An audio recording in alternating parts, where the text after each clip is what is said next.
This podcast is presented by Zach Labs, Cosbon, the instant costume adhesive.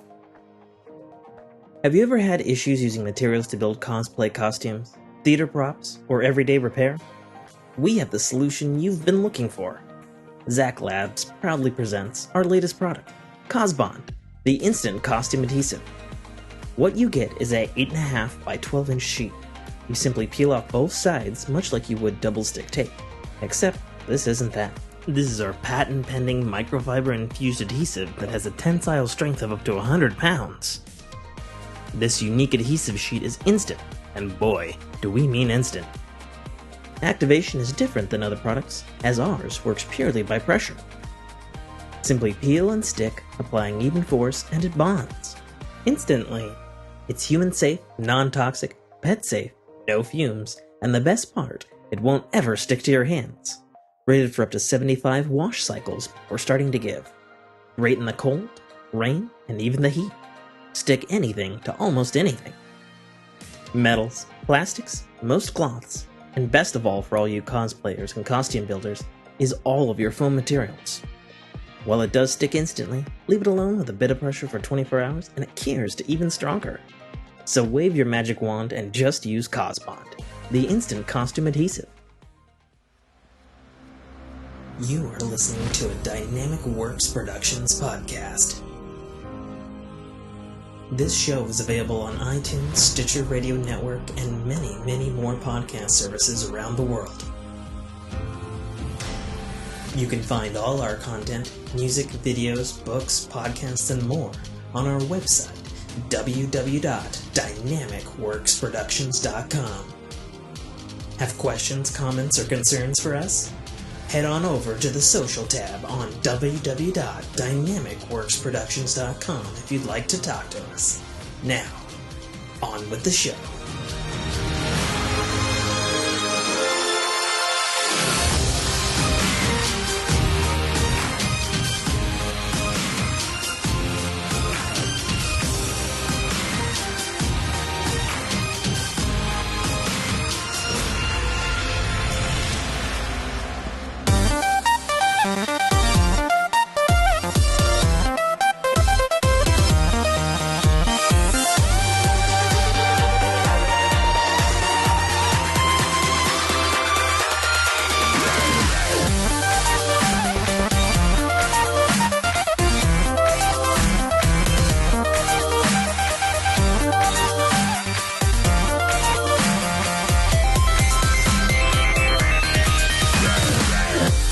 Welcome, everybody, to another fantastic episode of the Fork in Your Ear podcast.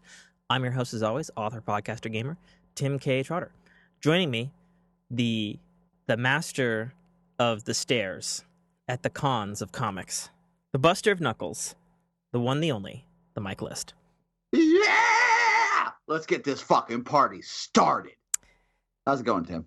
It's going pretty good. My old school neat nerd, I guess my girlfriend was calling me a goober like 5 minutes ago for DuckTales, because they had both Darkwing Duck and fucking Gizmo Duck in the new DuckTales, and I lost my fucking shit. So let's get dangerous with our special guest, Nate Fu. So is this where I come in with a yeah? Yeah, sure. That's going to be terrible to edit, but thank you for that. So Nate is from our Discord server. We keep telling you every week, it's poppin' and hoppin' and lockin'. I don't know what that. Maybe I should take that back. But there he is. This man and I, we agree on in the realms of audios quite frequently, which I don't find very often, like if ever. He actually schooled me on some soundtrack knowledge in that Nine Inch Nails did the Quake soundtrack. Which I actually posted it in the Discord too.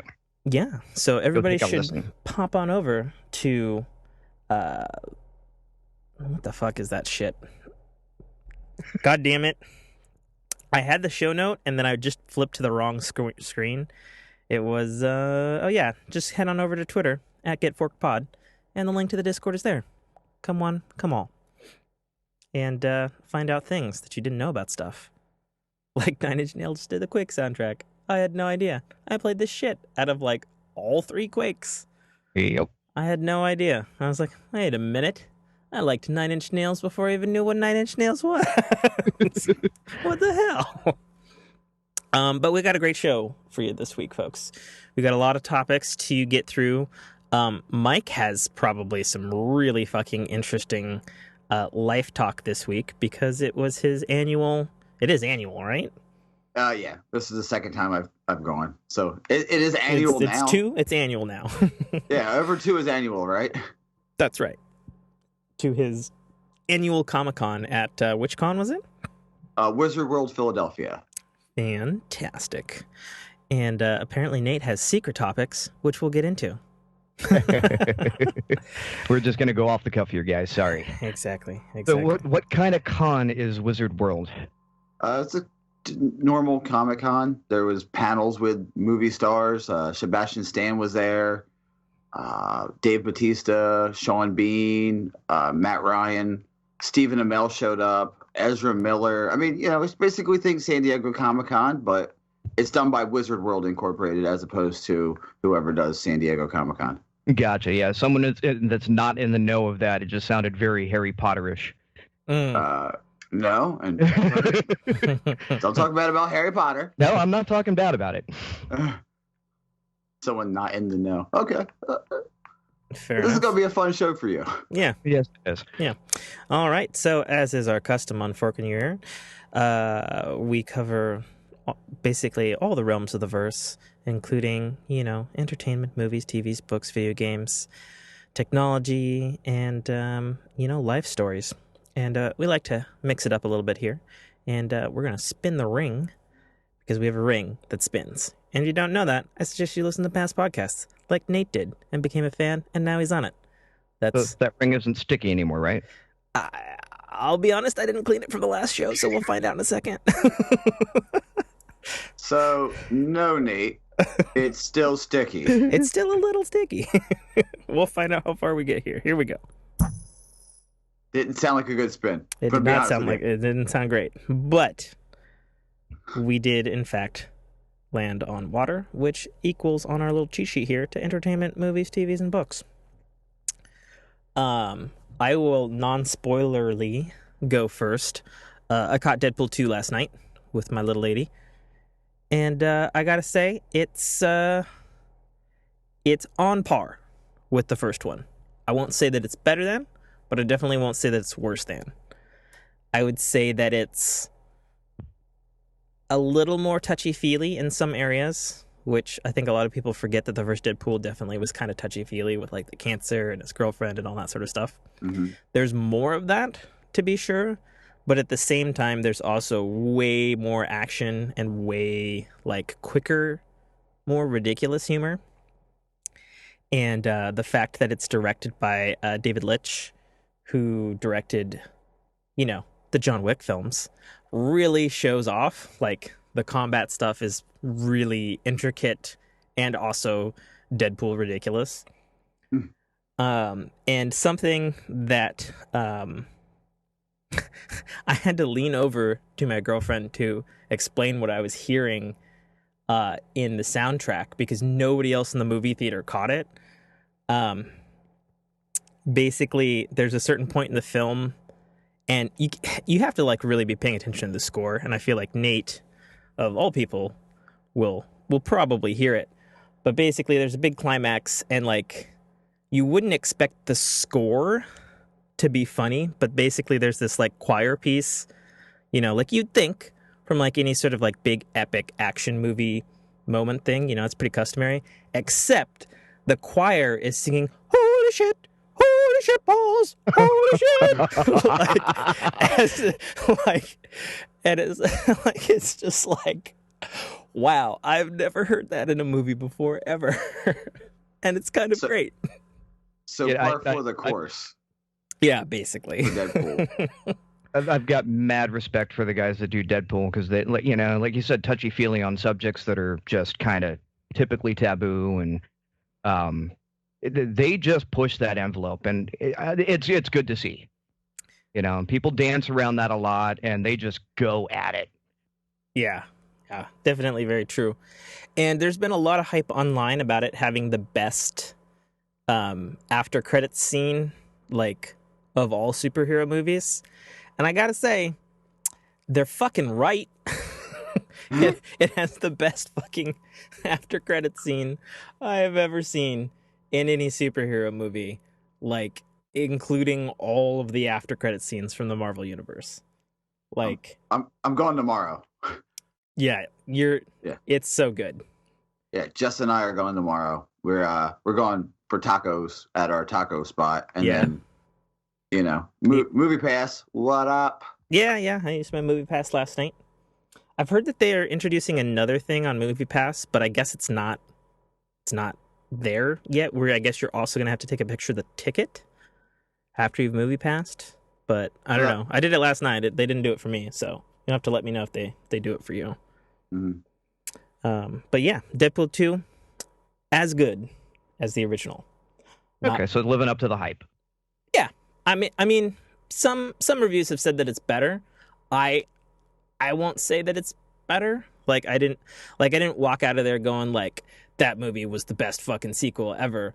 I walked out of it going, that was another Deadpool movie, and it was just as good as the original. Sure, and I've yet to hear anyone say, "Dude, that movie was crap." Oh no, I don't. It's definitely not crap. There's nothing about it that's crappy. It's Deadpool 1, definitely not like the plot of Deadpool 1, but like it's the style of Deadpool 1, just everything's amped to 11. And non-spoiler again, there are some like ludicrous big Hollywood names that have cameos in this film. And it's just like, how in the fuck of all the films did they get that actor for, let alone a Deadpool movie? So you'll know him when you see him. Nice. Yeah. Sue, what did you bring to the table for entertainment today, Nate? Well, how are we on everyone being up to par on Westworld? I'm up to date. I feel like Mike might be behind because we didn't talk about it last week. Yeah, Right. I'm greatly behind. Are you still behind? You're greatly behind. Yeah. Oh, God damn it, man. Episode 4. I spent 16. I spent a total of like 18 hours at a convention. Do you think I had time? Okay, well, it's your week off, bud. You gotta catch the fuck up. Yeah, you do. Cause like Westworld is one of those you want to talk about soundtrack wise. I love just the little sneaky things. Like what was it? White Stripes on a sitar. Mm-hmm. Right? It's just like, are you kidding? Nice. Mm-hmm. You hear it and it's like, is that what I think it is? Well, I mean, the trailer they had "Runaway" by Kanye West. So. Right? Yeah, it's actually in the show. I love how they sneak that stuff in there, and it's so subtle and it's done so well. Mm-hmm. Mm-hmm. It's super good. Wow. I just totally spitballed onto my pop filter. I can't say I've ever done that before. Like there's a big old glob of spit on the pop filter. I hope that doesn't sound like trash. Nothing like getting spit on your pantyhose. Oh man. Hey, we don't kink shame here. It's true. It's true. We don't. Oh, that and the other thing I'm trying to get into, I've gotten past the first ep, and I really want to keep going on Cobra Kai. That's looking just monstrous. I'm trying to steal someone's YouTube Red because I'm not. I'm not paying for YouTube Red. I'm not paying for YouTube. That's exactly what I said in our Discord. God. Suck my dick from the back, YouTube. I'm not paying for your services. I'm sorry. Yeah. Right? I mean, it's good that everybody says it's good. You're saying it's good, like they've got like a ringer on their hands, as it were. Well, I wonder, speaking of that jogs my mind of that HBO let go of their giant sci-fi opera that I guess they've been working on for the last couple of years, and of all the people to pick it up, actually Apple picked it up and is producing the shit out of it now, probably with a ludicrous infinite budget. Fuck, I'm trying to remember the name of that because it's like legacy sci-fi. Excuse me while I Google here. Somebody vamp for a minute. It's like, what's your budget when it goes to Apple? All of it. Right? It's like, oh, you thought Westworld was expensive. Nah. Hold my beer. All right, I got a book full of blank checks. Let's go. Yeah. Oh, How much money do you have? Here it is. So Apple is picking up the TV adaptation of Isaac Asimov's Foundation sci-fi novels. Ooh. Which are some of like the biggest, grandest fucking sci-fi you could possibly imagine, by the way. I just want Dune. I'm gonna be honest. See, that'd be great, except the rights for Dune are super fucked. They're as fucked. They're locked down like They're as fucked as the like rights for a Hulk solo movie. They're super fucked up. Yeah. I was gonna say a way worse one, but okay, we'll just use that.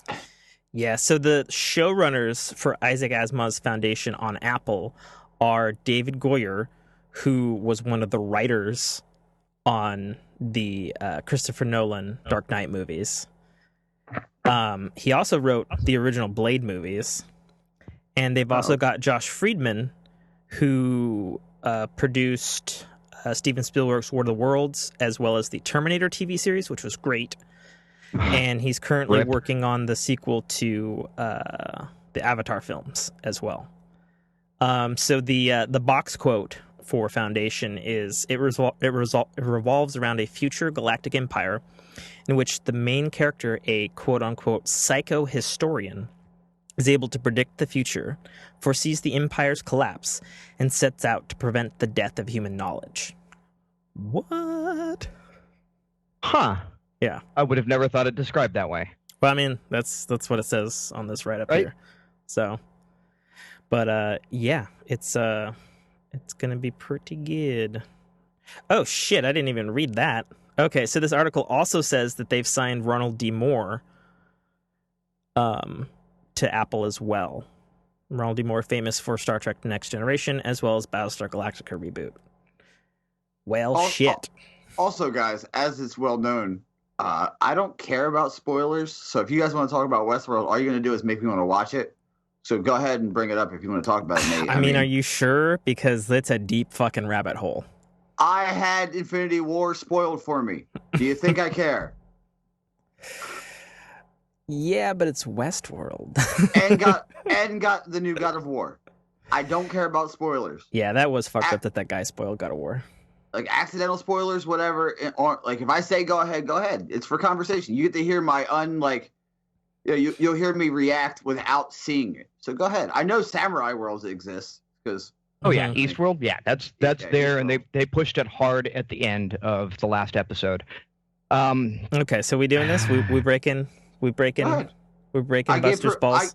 I gave permission. Okay. Okay. There's no need for spoiler warnings when I say go ahead and talk about it. Okay, well then here's our big old fat spoiler warning to our audience here. Jump ahead probably like an hour because we talk Westworld a long time on this show. We're going to be talking about Westworld Season 2, specifically Episode 4, and in 5, 4, 3, 2, 1. Oh my fucking God. Right? What's up with William? What the? He's got to be half other host. Is he a Ford? Maybe. Right? So so there's so many theories running around right now. So first of all, Mike, which episode did you see up to? 2. You saw 2. Okay. You didn't miss much in 3. There was some building with like Dolores and Bernard. And like basically Bernard found I guess there's like a fucking headphone jack in the feet of hosts, and he like plugged into Abernathy and was like, WTF, there's like more data here than should be here. And then episode 4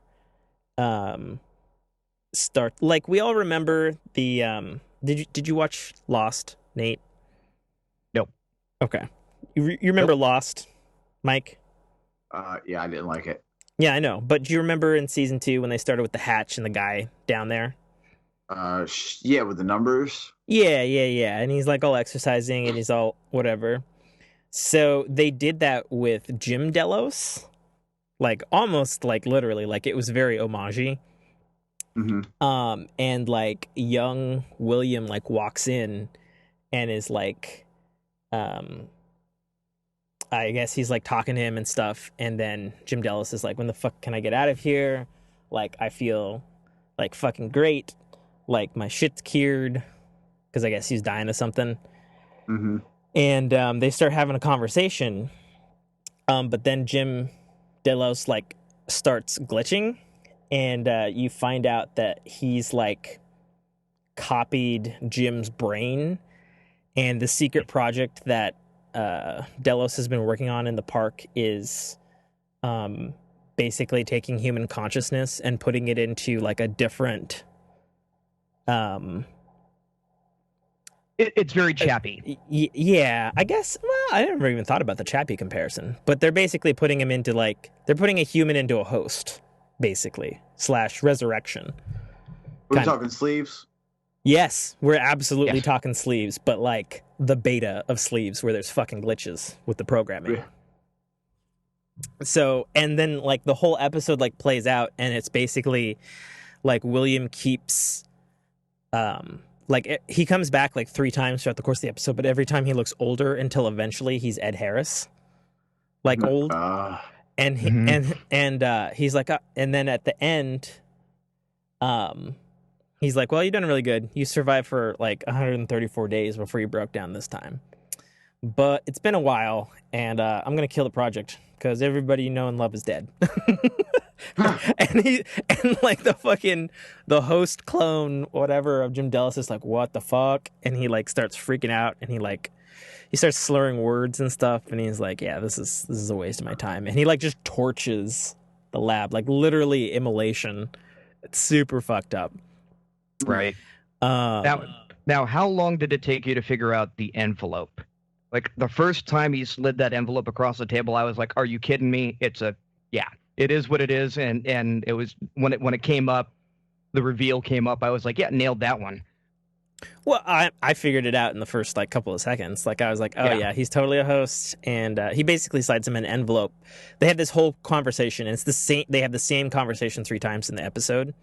And then at the end of it, because Jim fails the test or whatever, William slides him an envelope with like everything that Jim was saying, like in that conversation verbatim, because he's expecting a difference, and he's just like, "Yeah, you done fucked up. Next." Right. You're on like the 180th iteration. We've done this 180 times. We're done now. Wow. It's so fucked up. But it also, it's so crazy. It's super fucked up. Yeah, it gets more fucked up, and I have so many questions about this next week's episode because they're still doing the time skips with Bernard because he can't quite cope with which time he's seeing or whatever. And it's done so well. Yeah, I'm like, well, it could be this way, and it's like we just don't know yet. He's basically the Dolores of this season, in terms of the time skips or whatever. But there's some like really dark shit with Bernard. Like he finds Elsie. Like, remember Elsie getting knocked out in season 1, Mike? She was the computer programmer who got too close. Mousy. Yeah. So Bernard's been keeping her in a cave, living off of ketchup packets this whole fucking time. It's super fucked up.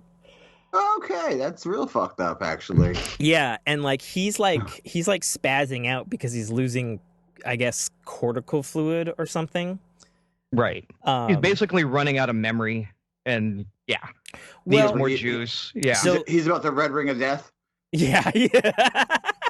He's pulling a Cortana, is what he's doing. Yeah, I don't get that reference. I didn't play Halo. Yeah. Oh, gotcha. Okay. I get it. I'm with you, Nate. But crazy AI, I get it. Yeah. But and actually further, because I read all of the extra shit, the producers have said that the little AI light bulb thing, like their brain, is referred to in the scripts as a chestnut, and that the cortical fluid is basically coolant because that chestnut runs hella hot. So he's basically overheating. He is red ringing of death, basically. But no, he goes to Elsie in the cave that I guess he's kept there the whole fucking time.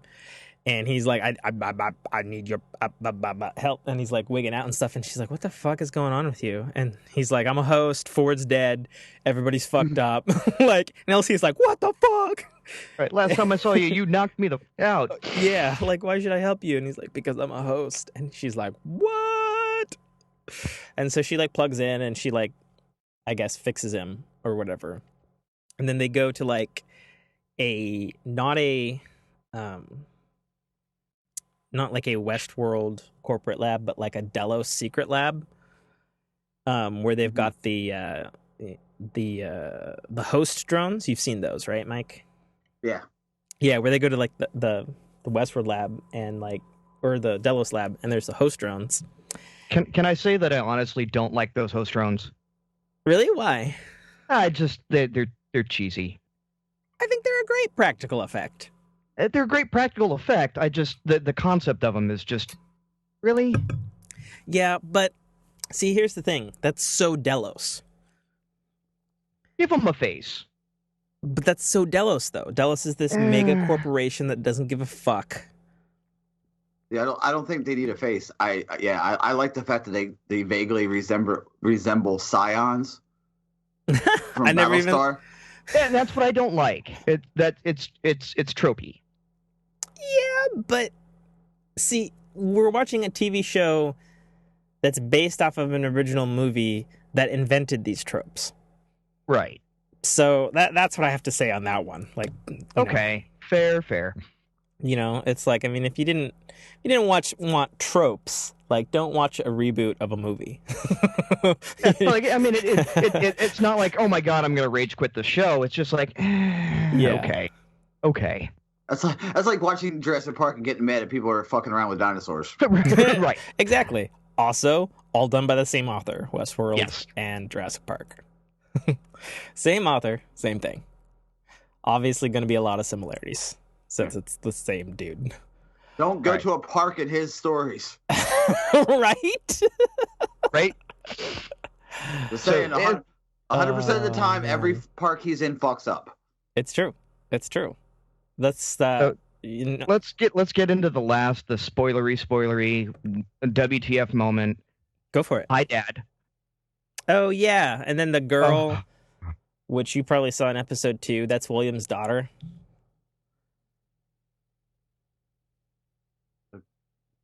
The girl is William's daughter. The girl that was on safari in India World or whatever that was. Yeah. What the fuck? Really? Yep. Thank you. My WTF moment is like, hi, Dad. Oh. Well, on the one hand, I kind of saw it coming, but on the other hand, I'm glad that it wasn't like, because we saw that Bengal tiger in season 1. And I was kind of leaning on, like, maybe she's in, like, an old timeline. You know, like, maybe this is the first time the park fucks up, which has already been referenced in the history of the show. But I'm glad that she's in the same timeline as, like, old William Ed Harris's character. So it'll be interesting to see what's going on with that, especially because she's got, like... So this thing that you didn't see in episode 3... she's writing in this book, and there's this specific kind of octagonal figure 8 that Bernard found as like the funky code in Peter Abernathy. And so it's possible she has something to do with this Jim Delos resurrection program thing that Delos has secretly been doing this whole time. So we'll see what's going on with that. Also, episode 2 or 3? Was it 3 that ended on the Shogun World tease? 3. Yeah. So 3 ended with fucking Sizemore and the Puerto Rican guy and the Maeve. I was trying to think of her name. Maeve. They were like trying to run from like more crazy hosts or whatever. And They also connected back up with the tattoo dragon lady, which was a pretty great great scene. I could watch her all day. They connected up with the tattoo dragon lady in some tunnels, which, if you've seen the original Westworld film, those tunnels were identical to the original Westworld film. Just saying. But no, they like went off the map, and Sizemore is like, I don't know where the fuck we are in Westworld. And that like snow starts falling, and then Sizemore is like, oh fuck, we got to get the fuck out of here. And then like Shoguns show up, and it like cuts to black. We haven't done anything with them in an episode, so this week is probably the episode we're gonna see Shogun World. Oh yeah, I have a feeling they're just gonna drag that out. I heard a long time ago that a whole episode was in Japanese, and I think this is probably the episode. Like everything is gonna be subtitled. Except for probably Sizemore, because he doesn't know fucking dick about anything. All right. That's my guess. A whole episode in Japanese. Hello there. Right? That sounds pretty dope. Yeah, that's probably this week's. So we shall see. But yeah, no, the big deal was, I guess the big mysteries right now are what the fuck is still going on with Bernard. Oh, the other thing was we had a thing where like Elsie fixes Bernard and she's like, don't ever fucking lie to me again. And he's like, I won't. But then he like glitches on time, and then the lab that he's like fixing stuff in, like he comes in at some point in some timeline, murders fucking all of the Delos employees there, like puts his hands through fucking people's chests. Curb stomps the one guy. Yeah, he curbs. Like Bernard is just straight up terminating at this point. And then he takes control of the Delos drone hosts and is like, what the fuck? But then he builds like a special version of this the Delos like brain core thing that's different than the host core or the host chestnut. Right. They're red light bulbs instead of white ones. And so it's like, well, he's fucking obviously resurrecting someone from the grave. I wonder who is controlling him. It's fucking gonna be Ford. Yeah. Ford's coming back, baby. All hostified. Like, no doubt. Well, all not super hosted. Yeah. I wonder if it'll actually be Anthony Hopkins or if it'll be like a younger actor. Or even better, because I've read like a bunch of crazy theories. Have you heard this one, Nate? Where everything is still on Ford's narrative. He's really dead, and he's building a young William to confront the old William. I have not read that. That would be interesting, though. Yeah, that'd be hella crazy. Because obviously, the easiest answer is, well, Ford's going to resurrect because Anthony Hopkins is boss as shit in everything, and he was great in Westworld. So bring that fucker back. But it may be something else, because we saw that he was building a new host body with the old slow host building thing when Bernard killed that Danish bitch. So we don't know. I don't know. There's many different ways it could go, and any which way is still exciting. Get up to speed on this, Mike. Yeah, you're missing some pretty rad shit, and it's only episode 4, so. I have so much I gotta catch up on, apparently. Yeah. So, that didn't take too long.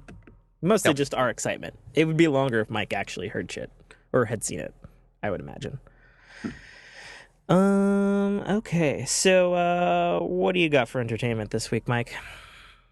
Did you guys see the utter abomination of the Thundercats reboot that they're doing for Cartoon Network? That I am the angriest I've ever been about, because it's coming. Just to let you know, there is going to be a rant incoming. Okay, I mean, go ahead and rant. Have you seen the video? I'll preface it by saying I'm looking it up right now. I never saw the original Thundercats, so I have no vested interest in this. Okay. I'm aware that it's great. I know the belt and the logo, and kind of the general like what it was about and all that shit. Out of here. Yep, you see it too, Nate. What the fuck are you doing to my childhood? Don't put your finger in my childhood. Go Tim, fuck Tim, can yourself. I spoil this for you real quick? Go for it. Powder Puff Thundercats? Well, okay, now hang on a second. First of all, No. I like the Powerpuff Girls. But Here, I agree with you because I know what the original Thundercats looked like. And I do think that kind of art style change is an abomination. It's Steven Universe Thundercats is what it is. Well, so I guess I'm just looking at an image, and it's Steamboat Willie Thundercats would be. What my girlfriend actually texted me the video for this because she was like, "This is fucking abomination." She said the same fucking thing, but she said it was Teen Titans Go Thundercats. Okay. All are applicable. Yeah. All are applicable. They really are. Every single one is like, yep. It's called Thundercats Roar, number one. Mm-hmm. I want to punch you in the face, whoever decided that was a good marketing idea. Mm-hmm. And number two... Well, because Thundercats Ho might not play well on a kids network. I get that. Okay, but what I'm saying is... It gives me images of Chitara in ways I don't want to know. The other remake was great. The I think it was a couple years ago. They did like an American anime style Thundercats. It was really good. I'm okay with it. A lot of people didn't like it, but whatever. It's fine. To each their own. But this is an abomination. Yeah, Teenage Lion-O was a little easier to swallow than this. Mm-hmm. This needs to go away and never be seen again by man or beast. Yeah. Or just, you know what, just say screw it and live action it, please. Oh, yeah, I'm okay with that. I'm more okay with that than what you're doing to fucking Thundercats, because it's going to be cheesy. It's going to be, Teen Titans Go. That's about right. Like, why? You can't think of a fucking unique idea? You're literally Cartoon Network. There's a show about a goddamn talking dog and a kid who's the last human, quote unquote. Now he's not the last human. His arm is a piece of grass. Like, you guys couldn't go, you know what we could do? Not fuck up Thundercats. Nope.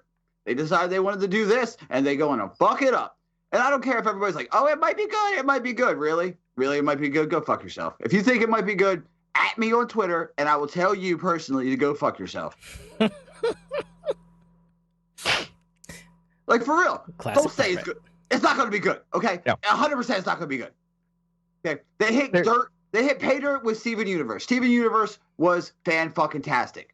Give credit's due. Steven Universe was great. Universe is great. Makes you cry, makes you laugh. There's fucking Janelle Monáe's in it. It's a fucking great show. I still need to see that.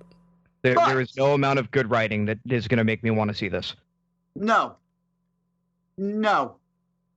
This to me, and I'm sorry, Tim, this to me, and at me if you want, as good as Rick and Morty is, But right? Well, first of all, we all know that you don't like Rick and Morty. We've said that on multiple podcasts now. We do, but your audience doesn't. They know the one where you just kind of grated my ears. Fair enough. Basically, audience, right? This cat hates Rick and Morty. It's He's not human. It's the voices. They grate on my ears. And it's that alone is enough to make me never want to watch the show. And I know I'm missing out on something special and timeless because that is going to grate on me. The animation style on this, I don't care how good the writing is. I will never watch it. Fair enough. Yep. I don't give a fat baby's dick about how everybody. There's some people who love Teen Titans Go. And I'm like, what universe do you live in? Because in no universe is Teen Titans Go good. Well, I mean, I've never watched Teen Titans Go because I wouldn't. But I could understand that from the perspective of if you're a kid or you're like the super diehard DC fan. You know what I mean? Okay, if you're a kid, if you're a parent, and you decide that the first Thundercats your kid watches is this, I might say some shit that would make you upset and probably try to fight me. Well, you realize that person is probably like someone who didn't even know Thundercats was a thing beforehand. You know? And that is the only excuse you have. That is it. Mm-hmm. Yep, pretty much. That's it. That's the only excuse. 100%. That's it. Because you can't say, oh, it's going to be good. The writer is the writer. I mean, yeah, Steven Universe has won a shit ton of awards and accolades, and oh, it's so good, and this, that, and the third. Yeah. Just because one person did it. I mean, for God's sakes, Legends of the Hidden Temple was great. Global Guts was great, but do you remember any other shows that Nickelodeon did back in the day? I know it's not Nickelodeon. I know it's Cartoon Network, but the same thing. It's the same principle. Just because one show is a hit doesn't mean every show is going to be a hit by the same person. Is it being done by the Steven Universe people? Like, I don't know. Like, I'm not invested in this in any way, shape, or form, so I'm just curious. Yeah, look at the art style. Yes. So that's Steven Universe's art style? That's Steven Universe's art style, yes. Okay. I just didn't know. I was asking. No, it's I understood. And for the record, there are only 3 Nickelodeon shows that are good. Okay, which ones are you talking here? Because I'm talking Invader Zim, I'm talking Last Airbender, and Korra. Ah, man, ooh. I mean, you're not wrong. Nate, it's my boy. you didn't like Global Guts? I Double Dare? I hated all of the voices and the art style of all Nickelodeon things, with the exception of Invader Zim. And I was late to the party on Avatar, but I was already on board with the art style because it's American anime. You didn't like Are You Afraid of the Dark? Suit Your Shorts? Nope. I couldn't get into any of them. They all seemed dumb to me. Oh man. Sorry, man. That's fine. I don't like it. I don't like Infinity War. Yeah. We know. Right? We fucking know. Well, no, we found Mike's Rick and Morty. There we go. Well, no, that's what I was saying. That was my way of saying to each their own. Well, but the difference is, like, one's just a singular movie, and then the other is 3 seasons and then a future 70 episodes of some of the smartest writing I've ever seen in an animated comedy. That's. No, I was more referring to the fact that you don't like anything other than the 3 shows from Nickelodeon. I mean, it just wasn't my jam. Not liking Rick and Morty is there's some people that don't like Rick and Morty. There's just like there were some people who didn't like Ren and Stimpy or Aeon Flux back in the day. There are shows that divide. Now, is it specifically Infinity War you don't like? Did it ruin the entire MCU for you, or did you like it up to that point? God, don't let him go on his soapbox. He'll go on for another 6 hours. Okay, no, I just... It ruined everything for him. He hates everything now. Like, I hated it, I didn't like everything, and then Infinity War just sealed the deal for me. It was... up to that point. No, I liked it. Yeah. Okay. I liked it. That's it just fair. I mean, even though everybody's like, oh, but the thing is, it's this, they're bringing everything to a close. I understand. The guy who I went to the con with, he was trying to, we had a conversation about it. He said it's, the closing of a generation between the original Avengers and now the second iteration of the Avengers. And I'm like, yeah, still feels like I wasted my time. It's Suicide Squad. You could love DC all you want and watch Suicide Squad and go, I don't know. Yeah, but he likes Suicide Squad, so you're barking up the wrong tree. Suicide Squad is garbage. There you go. It's just one of those that could ruin it for you. And Infinity War was your Suicide Squad for me. Suicide Squad is bad, but you can just not watch it, and even though it's not, you don't really have a choice with Infinity War, not Dark Knight great. Like the rest of the DCU is still pretty good, I think. Wonder Woman was great. I don't care what you say. The extended version of Batman v Superman was actually pretty good. And I say extended version specifically because there's like 30 minutes of Clark Kent plot building stuff, which is just excised from the film. And things make more sense. It's still a little crazy, but they do make more sense.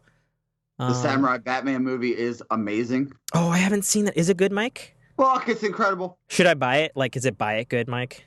I was gonna buy it. I'd buy it. Okay. That's all I needed to know. Because everybody says it's dope. But here's the thing. Here's the thing.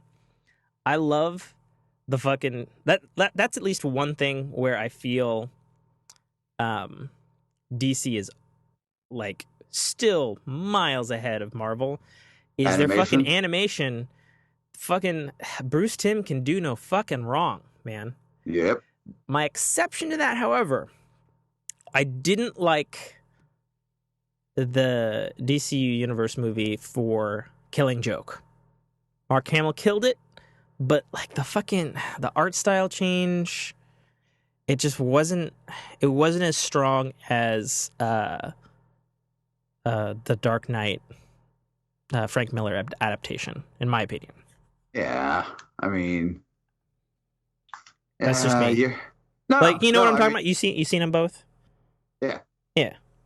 I watched the goddamn Constantine animated episodes. I guess you saw him, right? I did. I yelled at him, and he yelled back. Oh, did he? Yeah. What? Right on. Yeah. I mean, I could use this for life or entertainment, so it's your choice. I mean, I can. We'll save it for life. We'll keep plowing on through entertainment. Okay. Because I got one more thing to talk about on entertainment. All right. Yeah. So listeners of this show know that I'm a huge Disney Afternoon fan from the 90s. Love me the DuckTales and the Rescue Rangers and the Tailspin, Darkwing Duck, and hell, even Bonkers. Bonkers was underrated, dude. Yeah, it was. It was slept on. Yeah, it was. Bonkers. And some of those animated shows have aged entirely gracefully. Old DuckTales, still good. Tailspin, fucking amazingly good, ahead of its time still. Don Carnage, holler at me. If you say he's not one of the best villains, I will cuss you the fuck out. Yes, no. Like, I love that dude. No. I can't do a good, shitty French accent. Yeah, neither could the voice actor. That's why it was so great. I know, that's why it's so great. It was perfect. Darkwing Duck's still pretty good. Like, all that stuff. Still really good. Rescue Rangers, not great, unfortunately. I haven't touched Bonkers since I was a child, so I don't know. I don't know if that aged at all. Gummy Bears, fantastic. Man, like I don't like. I'm trying. I know I watched it, but I honestly can't remember anything about it other than it was Gummy Bears and the fucking theme song. Mm-hmm. That's how you know it was a good show. I guess. All around the forest, we sing out in chorus, marching along as our song fills the air. Yeah. I have a brick wall of a mind when it comes to like theme songs for some strange reason. I can't remember song lyrics of like popular songs, but like, I don't know, a cartoon or something, all day I could just bring that shit on. I'm just like, oh yeah, totally. We can definitely oh, you don't remember DuckTales? You know, life is like a hurricane here in Duckburg, race cars, lasers, airplanes. Mm-hmm. You don't remember that? And everybody's like, no. Oh, yeah. Well, I remember it even better than that for two reasons. One, fan of the show, but I had the fucking official cassette tape that had all the fucking, like, it had, like, the theme song, and then it had, like, the sing-along soundtrack thing to the theme. Oh, where it taught you the fucking lyrics ingrained into your laser skull. Like, yeah. But no, anyway, I was having the mother of all, like, geek nostalgia trips this morning because like I like the new DuckTales. I think it's fantastic. I think there's some rough first 6 episodes, but after you get after that hump, it's a really fantastic revival. I had the legit like, oh my fucking god, like screaming, like I called my girlfriend, she told me to calm the fuck down, like I legit lost my fucking mind because this episode of DuckTales that I watched this morning opened up in fucking it was in the style of fucking Darkwing Duck, and then there was the fucking Hydro Poodle and the electric guy, and I don't fucking remember the villains, and the fucking what was it, Quacker Jack clown who was like the Joker ripoff, and fucking Darkwing Duck with the original fucking voice actor, and he's like, I am the night, I'm darkness, I'm Darkwing Duck, and I was like, oh my fucking god, and he's like, let's get dangerous, and I was like, fuck yeah. And he like fucking beat the shit out of these guys, and I was like, oh my god, this is the greatest fucking thing ever, and I just lost my fucking mind about it because it just do you mean Liquidator and Megavolt? Yes, those guys, good job. But yeah, no, they were all there and fucking had the original fucking voice actors, and I was just like, oh my god, I can't handle this. Like my brain is just like, it'd be like, let's say they never did another Transformer show after G1, and suddenly there was a reboot and fucking Peter Cullen, and it was like seeing Optimus Prime again, voiced by Peter Cullen for the first time, you know. Because obviously he's done a lot of other stuff since then. Like that was the kind of like nerdgasmic, like I can't even handle, like I'm fucking, like my legs are going up in the air because like I'm on the couch like kicking at the air like a fucking crazy person. Like, I don't know. I was so fucking pleased. And it was just like a cameo little thing, you know, but it was like, oh my god, please bring this back. oh my God, it's still good, kind of thing. But then the episode went even further, and one of my favorite characters from the original DuckTales, Gizmo Duck, they fucking introduced the new version of Gizmo Duck, and I lost my fucking mind again, and I was like, oh my God, this is so fucking cool, and they're making fun of Iron Man while at the same time being badass, like, oh my God, this is so great. Funny you should mention Gizmo Duck, Tim, because I saw a Gizmo Duck cosplay, and the guy had on his legs one of those little, like, scooters that you lean forward, the hoverboards. Oh my God. Yeah, dude, I was like, that's so dope. I looked at him, I was like, that's dope. Did you take a picture for me, bitch? I didn't take any pictures. You bitch. What's the matter with you? I didn't. That was the... Are there, like, picture-taking rules, like, super strict at your con? No, I just didn't want to live it through my phone. You know what I mean? Okay, but the point is, I wasn't there. Well, I understand that, but... Anyways. But yeah, no, I lost my shit. I still can't believe that this new version of DuckTales is good and that it hits the right notes and it's playing good with the nostalgia of the old Disney afternoon stuff so far. And I've already said this multiple times, but Don Carnage is coming into DuckTales in a forthcoming episode, and he will be voiced by the original voice actor. Fuck me, it's so good. So... let's see. Last things I guess we got for entertainment. There's a Happy Time Murders. Are we doing a reaction to this? Because I didn't watch it. Oh yeah. Post a link in the Skype so we can watch it together. Yeah. Let me just copy paste this shit into the thing. Okay, here we go. I watched a total, like, 8 seconds, was like, I gotta post this in the Discord. Well, okay, so, background information. You posted it. Everybody was saying it was shit. I didn't watch it. My girlfriend texted it to me this morning and said it looks funny and we're going to go see it. So, I have not seen it. These are my true reactions. This is happening now. And we're gonna do it, right. I guess. We'll do our trailer reactions like we've been doing. All right. I'm opening it now. I'm opening it on my web browser as well. Okay. I'll say anytime you want to start, that'd be great. Okay, I'm at 00. Are you with us, Nate? I'm trying to bring it up here. There we go. Okay. Hold tight. Are you on a computer or your phone? Computer. Okay, cool. All right, I'm at 3 seconds, so. Back it up to 00, buddy. Back it up. There we go. Back it up.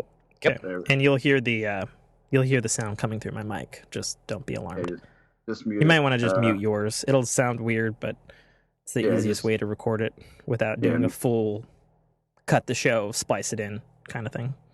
All right, I'm at 00. I'm at 00 as well. Likewise. Okay, on 3, 2, 1.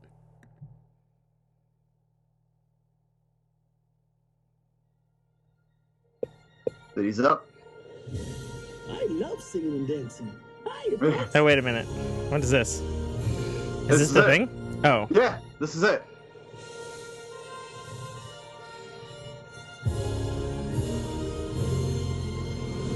Oh, it goes. 50 cents, I'll suck your dick.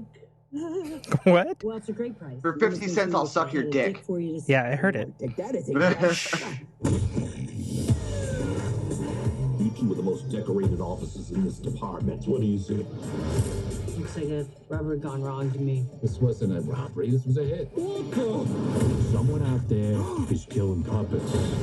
Hey, handsome. You looking for some rotten cotton? I'm a woman. That's okay. We're gonna catch the bastards who did these murders. His bodies are gonna start piling up. You're one of the best damn cops I've ever seen. I'll have your badge for this. I'm in the fucking FBI. Oh yeah, what's that stand for? Fucking big idiot? Ah. Cop, where is your dignity? Where's your empathy? Where is your sympathy? Bad cop. If it gets crazy, I'm gonna go crazy as shit. God, are you alright? I ruptured my hymen. This pure ecstasy. I'm not doing this. Do it.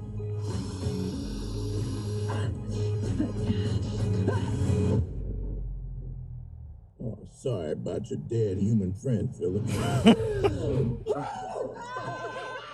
That's good shit. Well, fuck me. Maybe.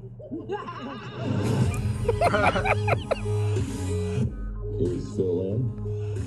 He's servicing a client. Is that what I think it is? Here I go. Here I go. Here I go. Here I go. Oh! Oh, keep watching.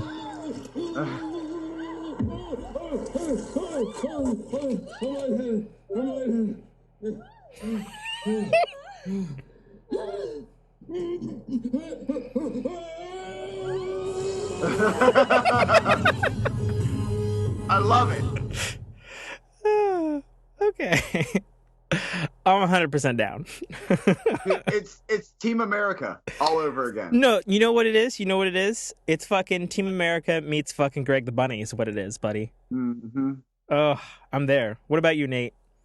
I think I said this in the Discord. My only issue is it's Melissa McCarthy. I'm not a big fan of that. You know, I ruptured my hymen. I'm kind of over her style of humor. But so I like Melissa it's not McCarthy. enough. I'm watching the show. I'm watching it. I'm in. Fair enough. That's like me and Kristen Wiig. I don't like her as an actress. Right. Then you're gonna skip out on Wonder Woman 2 then. Yeah, I am. Okay, fair enough. So my thing with Melissa McCarthy, because I'm fucking lame. I watched all 10 seasons of Gilmore Girls or whatever. I thought her character was great in that, so I liked her from that show. And I feel like on her solo movies, she's a 50-50 for me when she's in a movie. Sometimes I think it's great. Sometimes I think it's awful. You know, it's like The Heat, great. New Ghostbusters, go fuck yourself. You know, like that's kind of where I land on films where she's playing a key role. You know, I think her cameos are good. You know, like her cameo in Hangover 3, I think it was great. But yeah, her as a lead, like I think she can definitely lead, but whether or not the movie's good or not with her in it as lead is 50-50. But this with the puppets, yeah, I'm there. And Joel McHale, I have a feeling that Joel McHale has a good sense of humor, so he wouldn't have signed on to something that wasn't going to be great. Just remember, everything's better with puppets. Everything. Yeah, it's true. Like Silly String Come, like fuck me. Wait. So good. Wait. I watched my wife she audibly eye rolled at that. Oh yeah, was she like a no? We're If you not can seeing hear that. an eye roll, that's what happened. Yeah. Well, I guess we have different partners there, Nate. Because mine was like, we're fucking seeing this, Right? Oh my goodness. Let's see. Last entertainment thing we got here, and I feel like the meme from Deus Ex. I didn't ask for this. Monster. Fuck me. Oh boy, I know. So they are making a Monster Hunter movie based off of the ever popular Japanese Capcom video game. Can I guess who's it starring, Tim? Well, I it's know who it's probably starring. the director that she's fucking married to, Uh-huh. because that's what happens. Okay, is W.S. Anderson directing this shit? Oh, geez, I think he is. No shit. Mila Jovovich is in it. W.S. Anderson is like, oh, I'll direct it. Yeah. It is what it is. So here's my thing. First of all, I like Mila Jovovich. I don't think, or Jovovich. Yes. Mila Jovovich. Jovovich, yeah. Married to Wes Anderson, has been for quite some time. I think since the Resident Evil movies. I think she's actually great in everything I've seen her in. Whether or not the movie is great that she's in, that's another story. That's right. Another she can fucking outact story. a bad role. Yes, I agree. I agree totally. Yes. Don't agree? Don't agree? Those last couple Resident Evils were pretty terrible. I'll be honest, I didn't watch them. But it wasn't because of Mia. No, it was just because they were terrible fucking movies. But Exactly. a terrible movie will bring down a good actor. You know? Yeah, that's true. You could put Morgan Freeman and Jack Nicholson and any other, and Robert De Niro in a movie, and if it's terrible, it's terrible. They might be great in it, but it's still a terrible movie.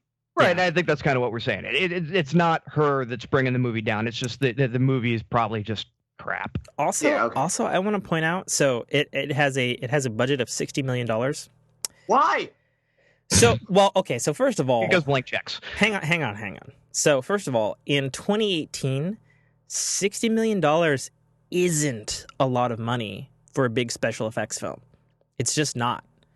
Like, to put this in perspective, 2005, the cheapest, most effective use of special effects were the Serenity movie, which had a $30 million budget, and what they did with that budget was fantastic.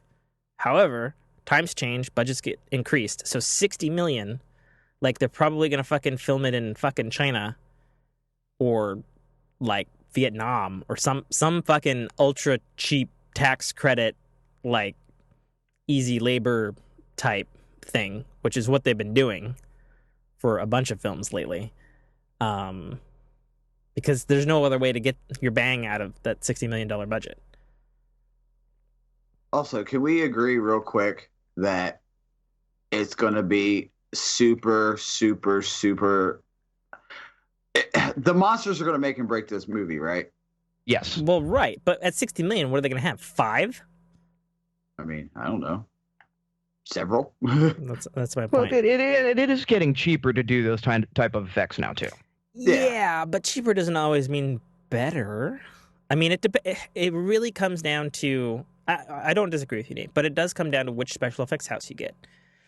Like if it's Zoic, who's super cheap but also super good, it'll be fantastic. If it's Digital Domain, who had to lower their prices because they went into debt, it'll be super good just out of principle.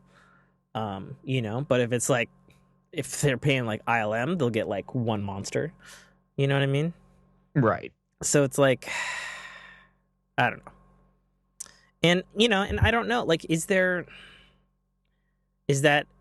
basically an international movie? Because I can't see how that's going to play in America. Oh, it's 100% an international movie. Other than the fact that I guess it'll have like dinosaurs and fucking dragons and shit. So, I mean, I guess that'll be kind of cool. I don't know. We'll see. I guess.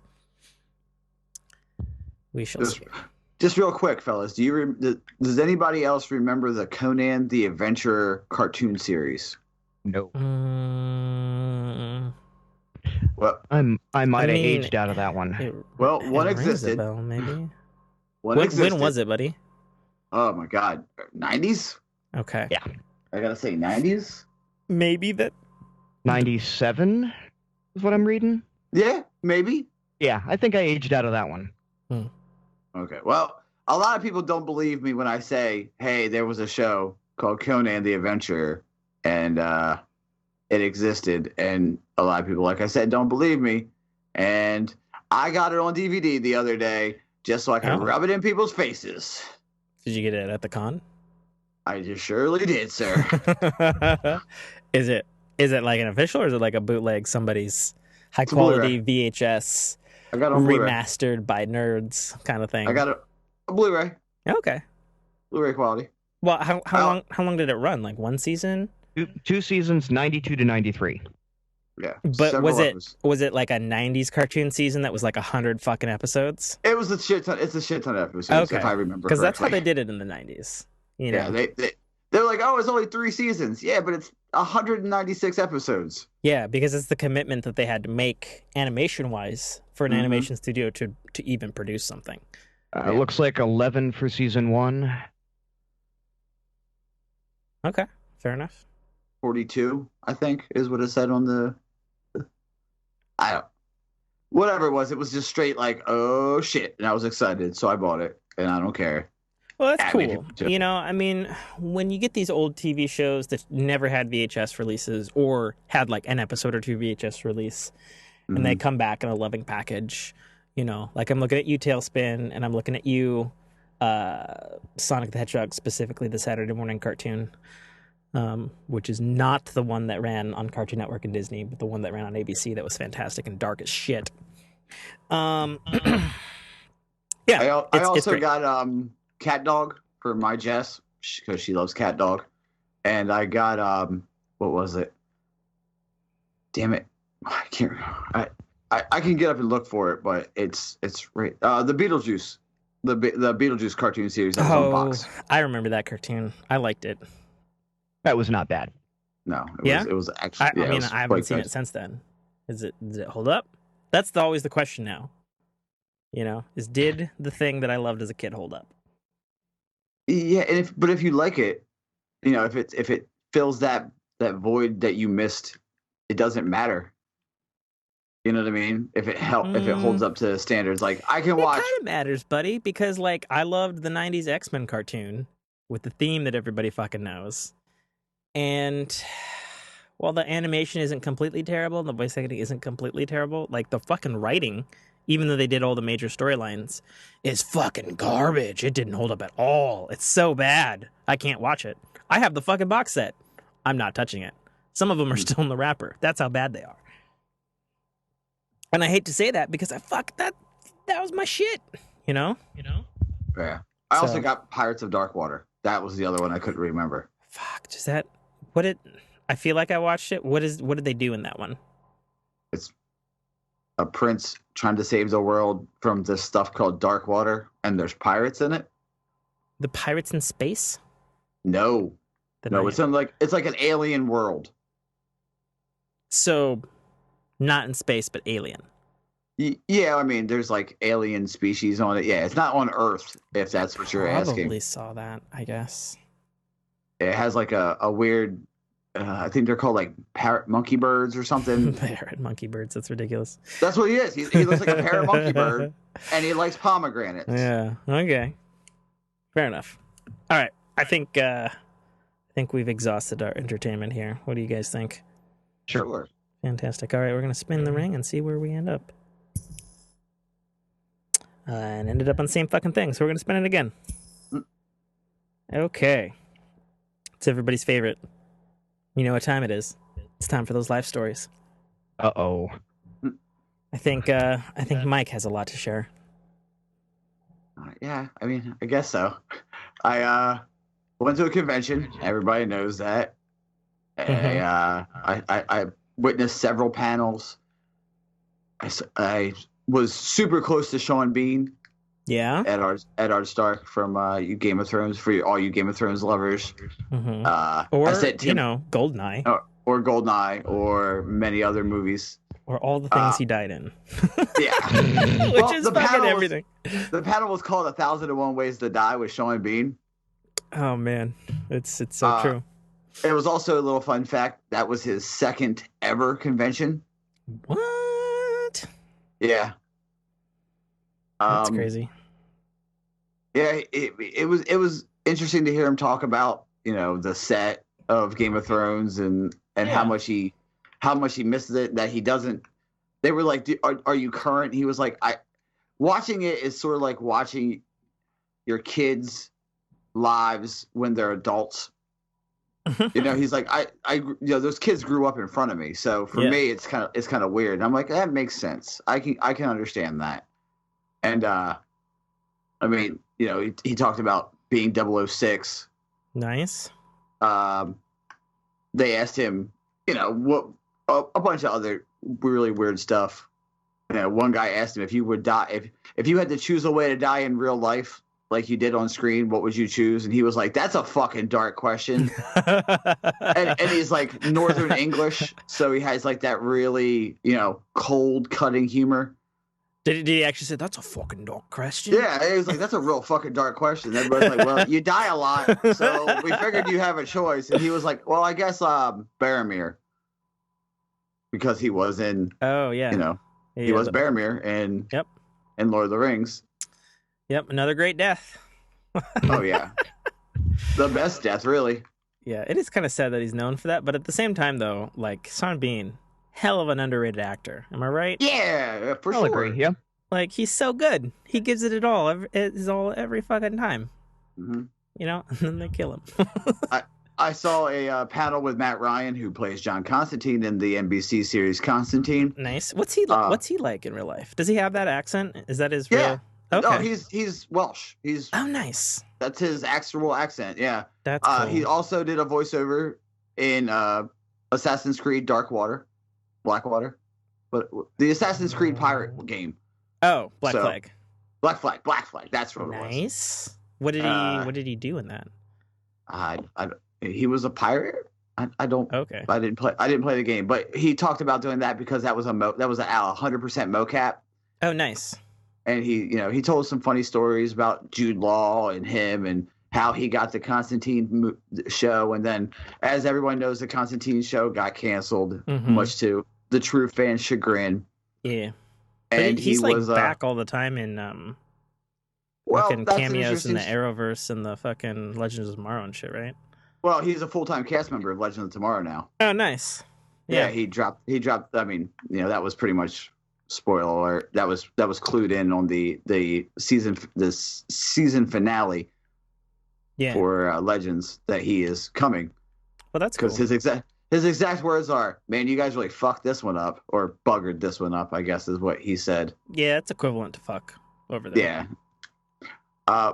But it's really funny because before the panel, I saw him, and it was like I freaked out because I was like, "You guys are just gonna not even notice, not even mention that Matt Ryan is right the fuck there, John Constantine is right the fuck there," and I was like, "When you bring Constantine back?" He was like, "You don't watch Legends of Tomorrow, do you, mate?" And I'm like, "No, but I will now." And he was like, he just gave me a thumbs up and smiled at me. My girlfriend met the kid in King. Do you remember the movie King in King Arthur's Court? Disney movie. Thomas Ian Nicholas, I think is his name, or Thomas Nicholas, or whatever it is. It sounds like something I would have watched. I don't have full recall on it though. Yeah, she had she actually had FaceTime with him, and that was kind of interesting seeing a celebrity, quote unquote celebrity of time, say hi to my girlfriend, and I was like, do I have to fuck up the King of King Arthur's Court? Because I'll do it. I will do it. And I took a piss next to Green Arrow. Oh yeah, that's the one I want to know about. Yeah, took a piss next to Green Arrow. Didn't even realize it was Green Arrow until I turned around and he was washing his hands, and I was like, "Holy fuck!" And he was like, "Hey," I was like, "Here." He was like, "Nice shirt," and I'm like, "Oh, what was your shirt?" The Vigilante Club. It's a wrestling thing that I was wearing. Nice. He's a huge wrestling fan. Well, he is a member of the. Been on them. Yeah, he's a member of Bullet Club. That's where the shirt came from. But it was just funny that I turned around and then he was like, "Nice shirt, man." I was like, "Oh shit, you're Stephen Amell," and he was like, "I am," and I was like, "Did I just fail the city?" He was like, "You kind of failed the city." Oh, that's and then he just awesome. smiled at me, and I was like, "I shake your hand," and he was like, "I know, it's cool," and I was like, "Oh fuck, that's awesome," and I walked out, and then my buddy was like, "Was that?" I was like, "Yeah, it was Stephen Amell," and he was like, Did you say anything to him?" I was like, "What did you want me to say to him? You got a nice solid peace dream there, Steve. Like, what did you want me to say?"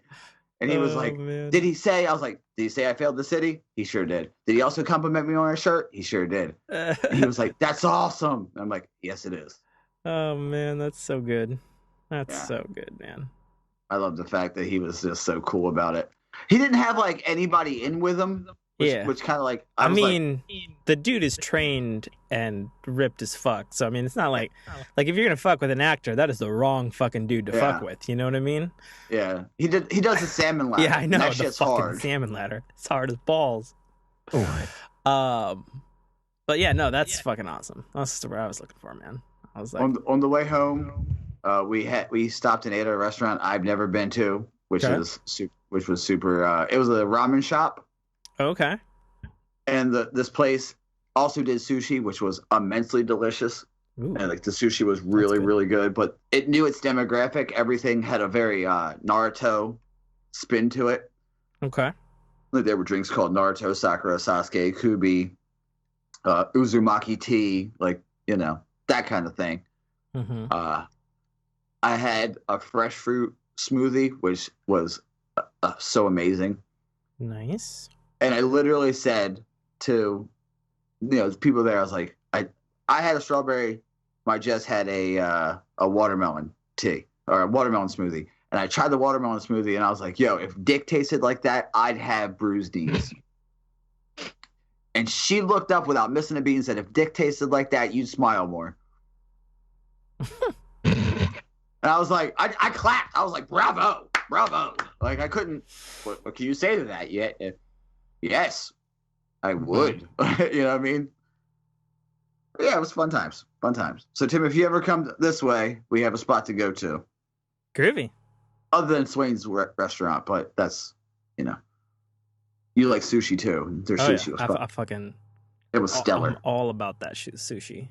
Stellar. The sushi was stellar. That's what I can say about it. The sushi. The sushi was stellar. I'm sorry, that just sounds great. Oh man. Alrighty, Nate, what's your life? What's your life? Well, that's a big question. My life is very, very, very, very complicated right now. Most people, I think we've talked about it. I'm a father of one with one on the way. Okay. So I have found, and you both have kids, right? I am not married and I don't have kids. Okay. So Mike, did I give the impression I have kids? No, maybe I'm just mixing up conversations. Mike has all the kids. Mike has the kids. Yes. So Mike, when your former was pregnant, did she get any just the food aversions in general, right? Oh yeah. How much did that affect your diet? A lot. I couldn't cook steak in my house. That's kind of where we're at now. Yeah. Yeah. Any mention of any meat in general? Just she looks at me and just. Mm-hmm. So the other day we went to and I love meat. Give me bacon, give me steak, give me whatever. She's had to go on a vegan kick. Okay. I may have had the best vegan burger I have ever had. It's probably in my top 10 of burgers in general. Where was it? Where are you located? If you don't mind. I'm in Southern California. Okay. And you never find this restaurant because it's a burger truck. Okay. A burger truck. Right? So it's called Evolution. They make everything out of pea protein and soy. Okay. Oh. The thing isn't even big enough. It's not even big enough to get, we have food truck nights about 2 blocks away from our house. They're not big enough to get even on that. I don't know how she found this place. I think it was a coworker of hers. And she goes, we're trying this place tonight. I went, really? I'm going to have, I've had bad veggie burgers. Mm-hmm. I went there and got a chili burger that was, other than the texture of the meat being crunchy, it was phenomenal. I never thought I would ever just go, yeah, okay. If I ever had to swear off meat for whatever reason, just kill me now. I might have changed my opinion on that. I mean, have you guys ever had anything vegan that you've enjoyed? Well, if you hear about me bitching about food on any of the forks, I have a bunch of dietary restrictions because not only am I allergic to gluten, but I'm allergic to a bunch of weird shit like vanilla, and I'm not supposed to have the casein part of milk, and I'm allergic to carrots and 150 other fucking things that I'm not supposed to have. So I don't like vegan as a rule, as a man who likes steak. And actually I had a steak last night. It was pretty great. I think there was one vegan burger that I had one time that was pretty good. I think it was the Morningstar brand made a pretty decent vegan burger.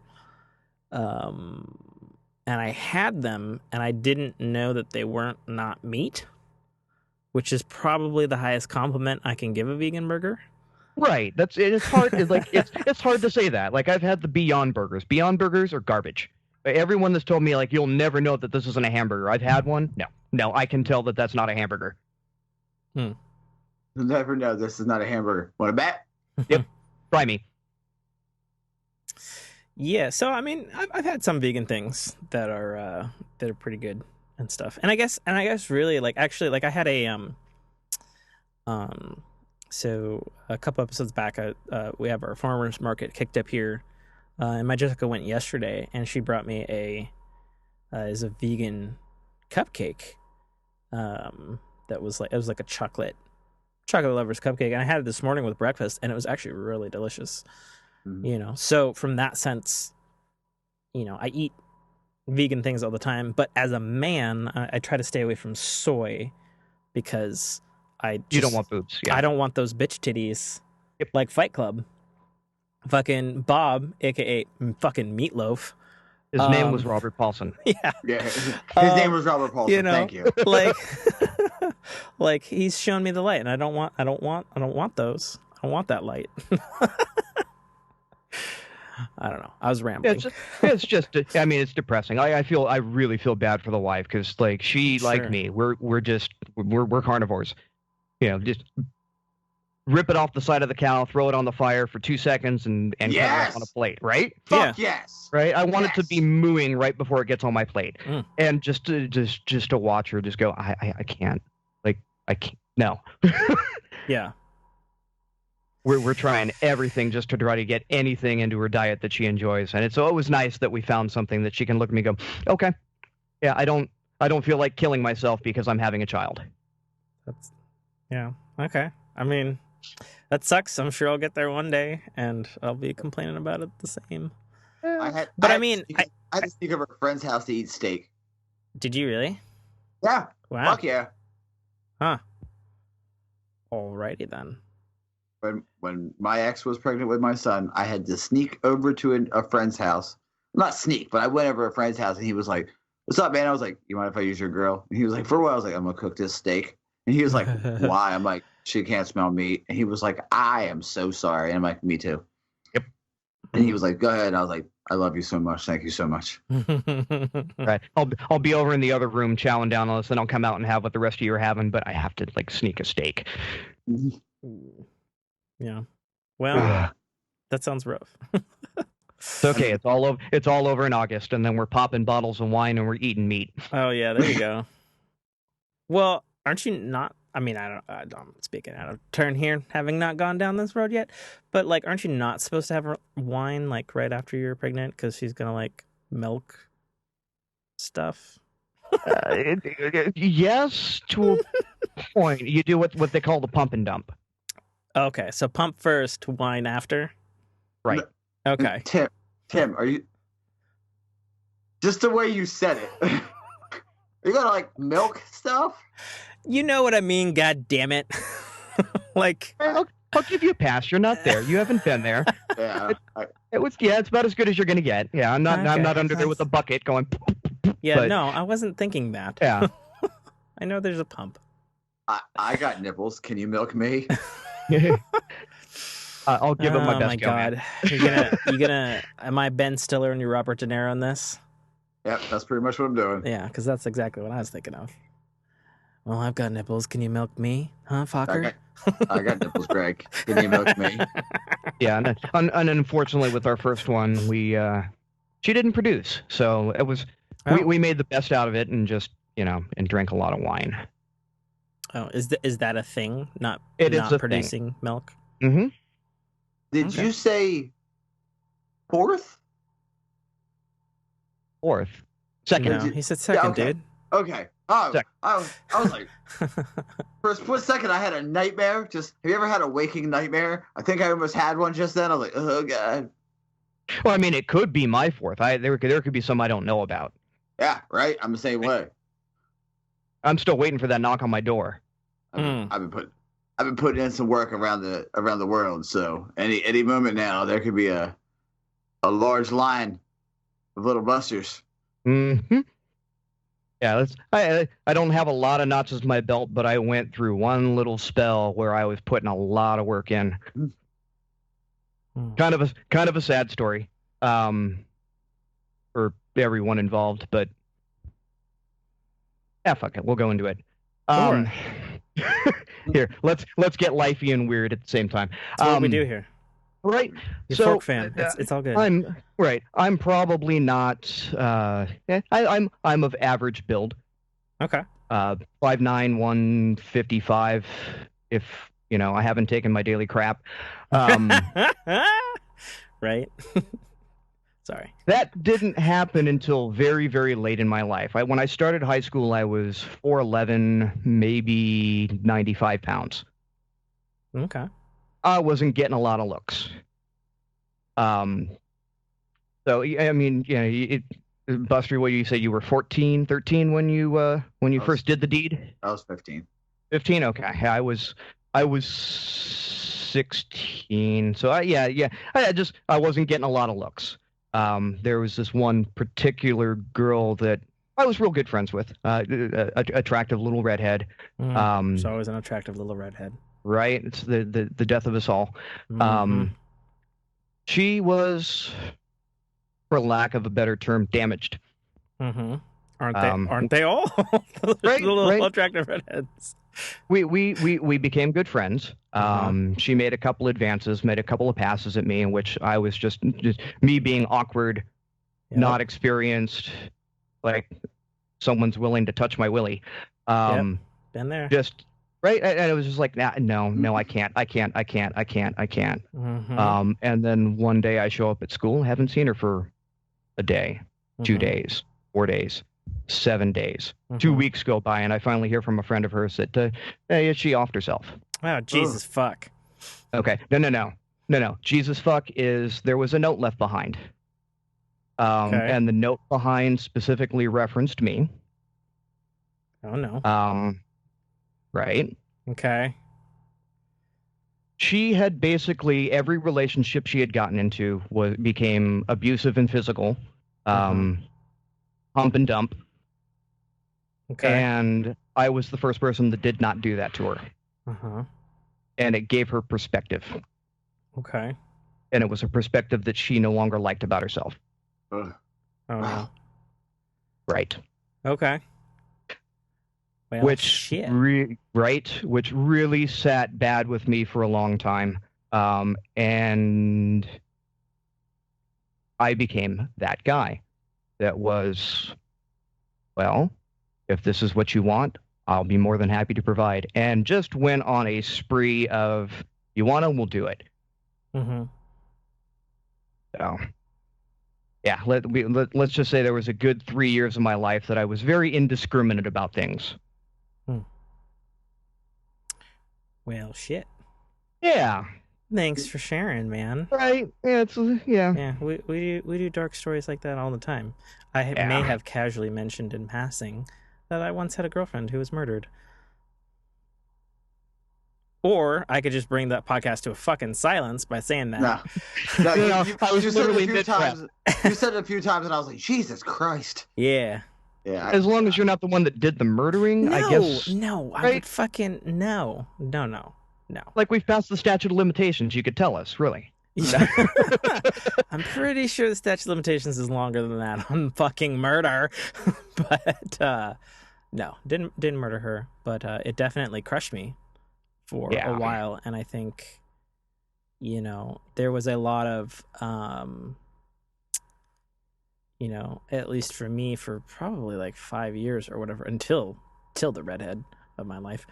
Are you with a redhead? No, I'm not with a redhead. I'm with a Hispanic Latina. Oh, right.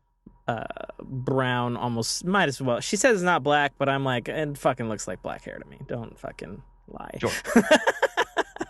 No, she's great. But no, like when that one girlfriend I had a long time ago was murdered, I went through like all the gambit of the things between like, obviously, rage and sadness and all that sort of stuff. But I also did like the self, like, well, shit, I guess I'm one of those people who, I guess if I love somebody, they're going to get murdered. So I'm not going to love anybody, kind of thing.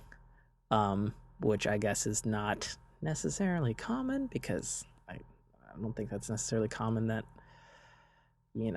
murder is in someone's lifetime, even if it didn't happen to you, or not necessarily, like, you know what I mean? Like I'm trying to say things badly.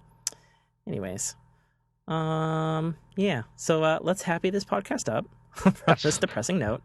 Let's get the Yeah. Spin that wheel. A life story I have, because I don't really have any fucking life stories this week, other than if somebody says, let's install a fiberglass door, say no. Because that was my day yesterday. Or no, not yesterday, 2 days ago. I don't F with fiberglass ever. Yeah, I mean, it's not great. I wear contacts, so it's like extra not great. But no, a life story I had that I kept meaning to bring up, and this happened like 5 weeks ago, something like that, was I told Mike about it, but it happened on a Sunday, so it didn't get on the show. Was me and the girlfriend, we went to the hollowed tomb that is the store closing of our Toys R Us, because all Toys R Us are out of business now. And we walked through the fucking emptied halls of the Toys R Us. Everything was 40% off. Like we got a couple little things here and there and whatnot, but it was just really weird and sad. And like the clerks who were still there, like they gave no fucks, which is fine because they're out of their job in a couple of weeks or whatever. But it's just sad, staple of American life, Toys R Us. You go there for your kids, your babies, or yourself. Right, which I will never be able to do now. Yeah, I know. So, it's like, where do you go now? Who picks up the slack? Amazon. I guess, but there's no storefront for that. You can't like go to a store and be like, "Hey, child, what will stop you from screaming?" You know what I mean? And Tim, let's just be regional here. How much do you hate Amazon up where you're at? I mean, I don't hate Amazon, but I know all the horror stories because I have like 6 friends who all work in the warehouses. Yeah. The warehouses are nightmares, I heard. And I have another one who works at the Amazon Alexa team. Ugh. He's the tester, so he just asks Alexa questions all fucking day. Yeah, I got a cousin that lives up in north of Seattle. Yeah. And he's just everyone there just goes, yeah, this big it's they bitch about it, but Starbucks is basically putting out every mom and pop shop everywhere else in the world. Amazon comes into Seattle and puts out every mom and pop shop up there, and they get mad about it. A little hypocrisy, but I mean, we still have lots of mom and pop shops, but you can't go 2 feet in this state without seeing a Starbucks or an Amazon, or an Amazon warehouse, or the unmarked Amazon trucks, which are always driven by a Russian driver. I don't know what that's about, but it's true. I don't care. You live in Washington, you know what I'm fucking talking about. I have package. Good. You take package. This is for me? Yes. Okay. Now, Tim, let me ask you a question. Yeah. Do you think that the employees of the Toys R Us you went to had a better or worse day than the Tim Hortons counter guy who got poop thrown at him? Better. You want to hit this one, Mike? Go for it. Oh, yeah. I was waiting for this. There is a video going about. I saw it from my boy Jesus and Miro. A couple people have seen it from... it's on Reddit and it's on our Discord. Can I read the tagline on it, please? Yes, go ahead. Woman furiously shits on floor of Tim Hortons, throws it at employees. Yeah, and there's a video. There's a fucking video. Her dropping her drawers and throwing the poop. I have never heard someone describe a furious shit. It was furious. It was fast and furious, actually. Wait, hold on. Can I just ask this? I'm going to ask this question, okay? Because if you haven't watched the video, for God's sakes, watch the video. It's precious, okay? It is literally the greatest, one of the funniest videos, because you will think like, how she got mad, okay? Mm-hmm. Which is normal. Something. Sure, you don't have my crullers, whatever. No coffee, all right, cool. No creamer, whatever. Grabs a handful of napkins, which is normal. You're at a restaurant where you could, or a store where napkins would be a normal thing. Then she decides to back up, drops her pants, and shits instantly. Against a wall. It was on deck. There is death. Oh, that was a turtle head, sir. Okay, that was let's just be real. It takes about a couple good minutes to get a poo going. Sometimes, unless it's a bad one. Okay, unless you got the diarrhea.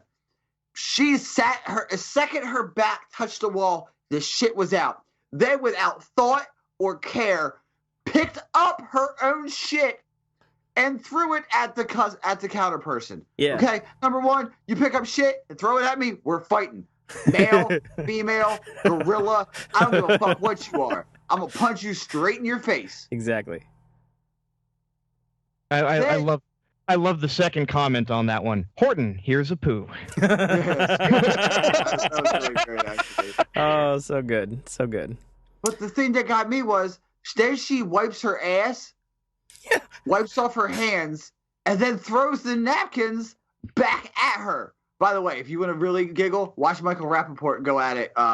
He does it on Twitter, on Michael Rappaport's Twitter. He kind of does like a running commentary on it, and he might say some of the funniest things. Like, I'm giggling right now thinking about it. Mm-hmm. But, oh my God, like, that poor guy, he must have had the worst day ever.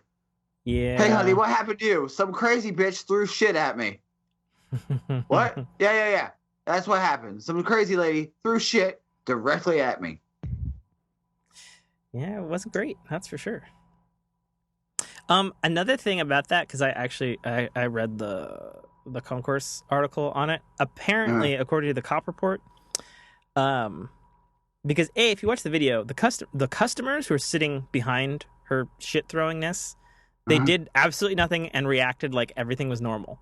Like, Right. nobody even gave a weird look. Like, oh, this is normal here. No one got up and ran. The guy behind is just like, she just pooped. Okay. I'm gonna go back to my fucking frittata or whatever. This eclair is delicious. They don't have those anymore there. I'm never eating a maple bar again. Yeah. Yeah, they didn't have those there either. But the cops said that the reason the manager, who I guess was the one in the video, the guy there at the counter, the reason he didn't react super mean was because this is not the first time this crazy bitch has been in here. Oh, so she is just a... She's a habitual abuser, apparently. She's a mad pooper. Okay. Which tells me, does that mean this is not the first time? Does this mean that those customers sitting there like, oh, the poop lady's back? Like, what the fuck? I mean, it would have to. No, really. Like, I guess? Sure. Ugh. Humans, man. I mean, it's just some weird shit going on. No pun intended. No pun intended. Yeah, right? Like, it's so bad.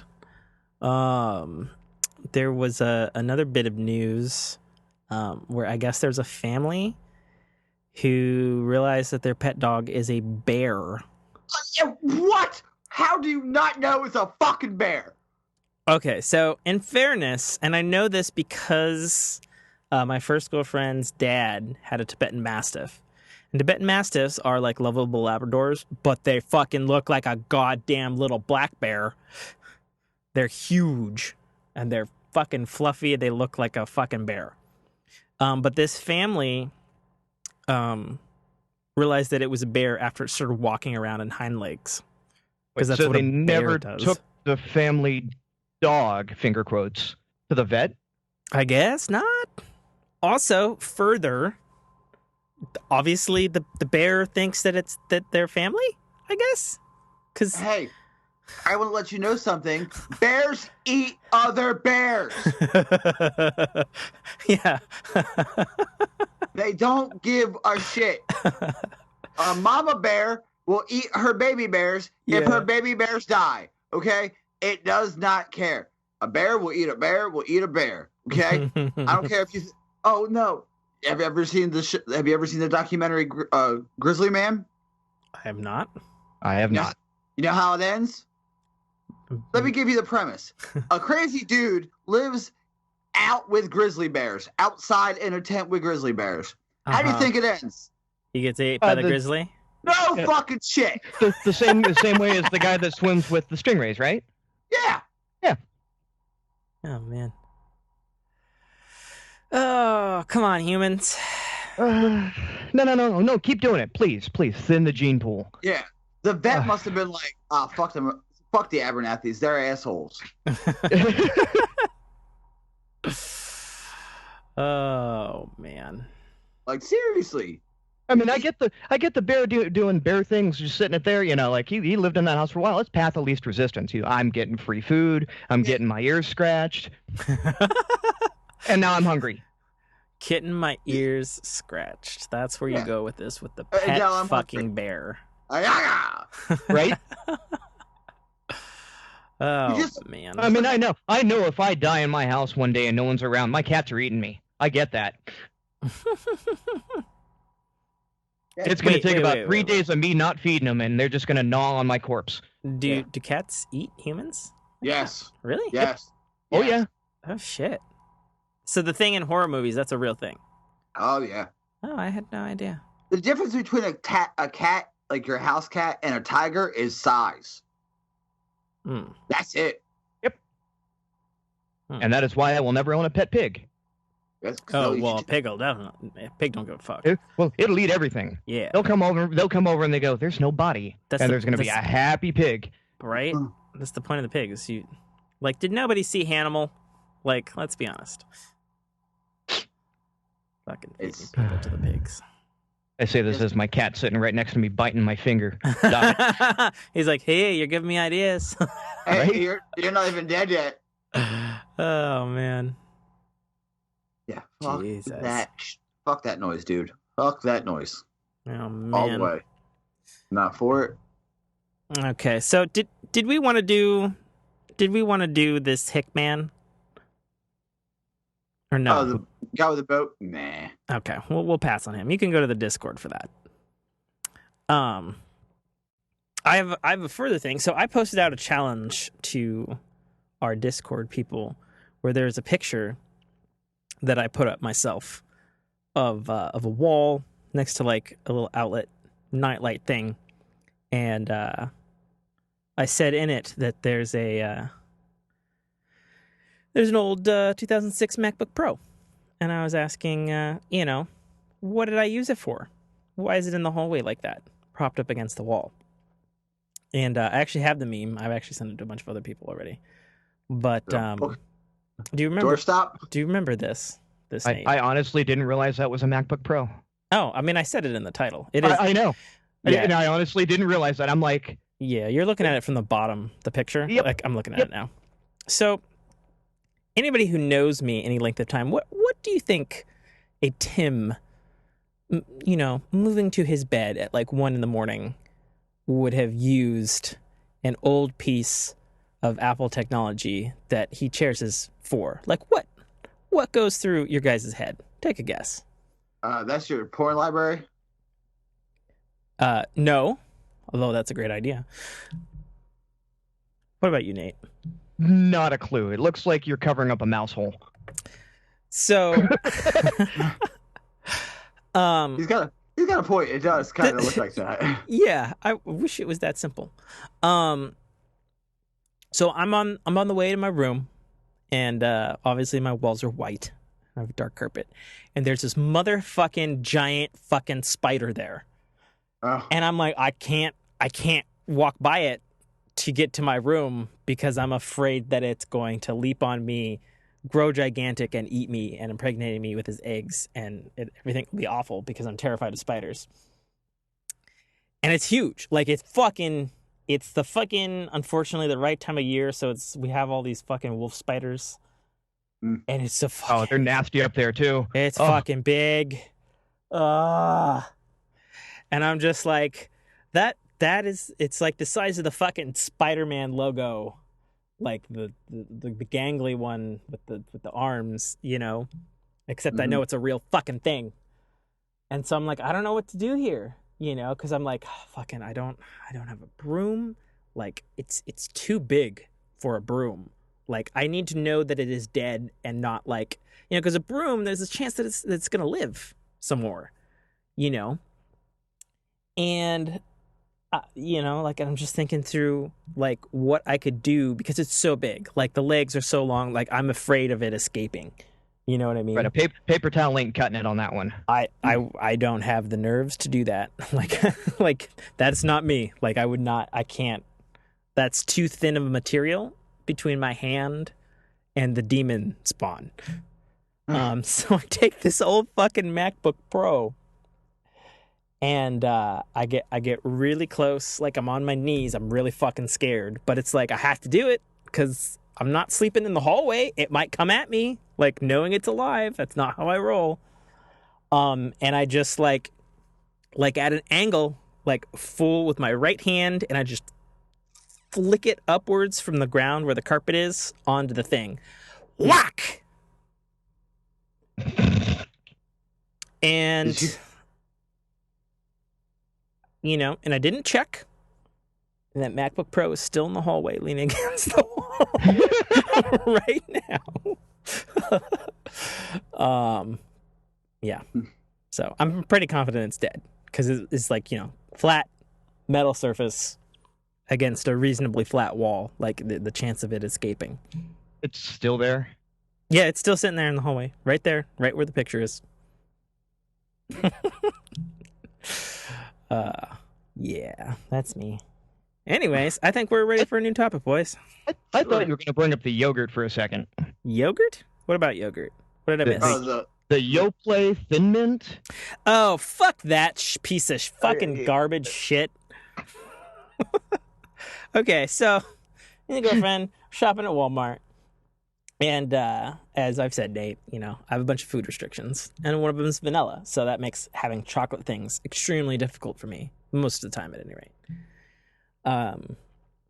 And we saw these Yoplait Thin Mint parfait, whipped chocolate mousse things, right? Right. And I was like, okay, it doesn't have vanilla. It doesn't have any things that are poisonous to me.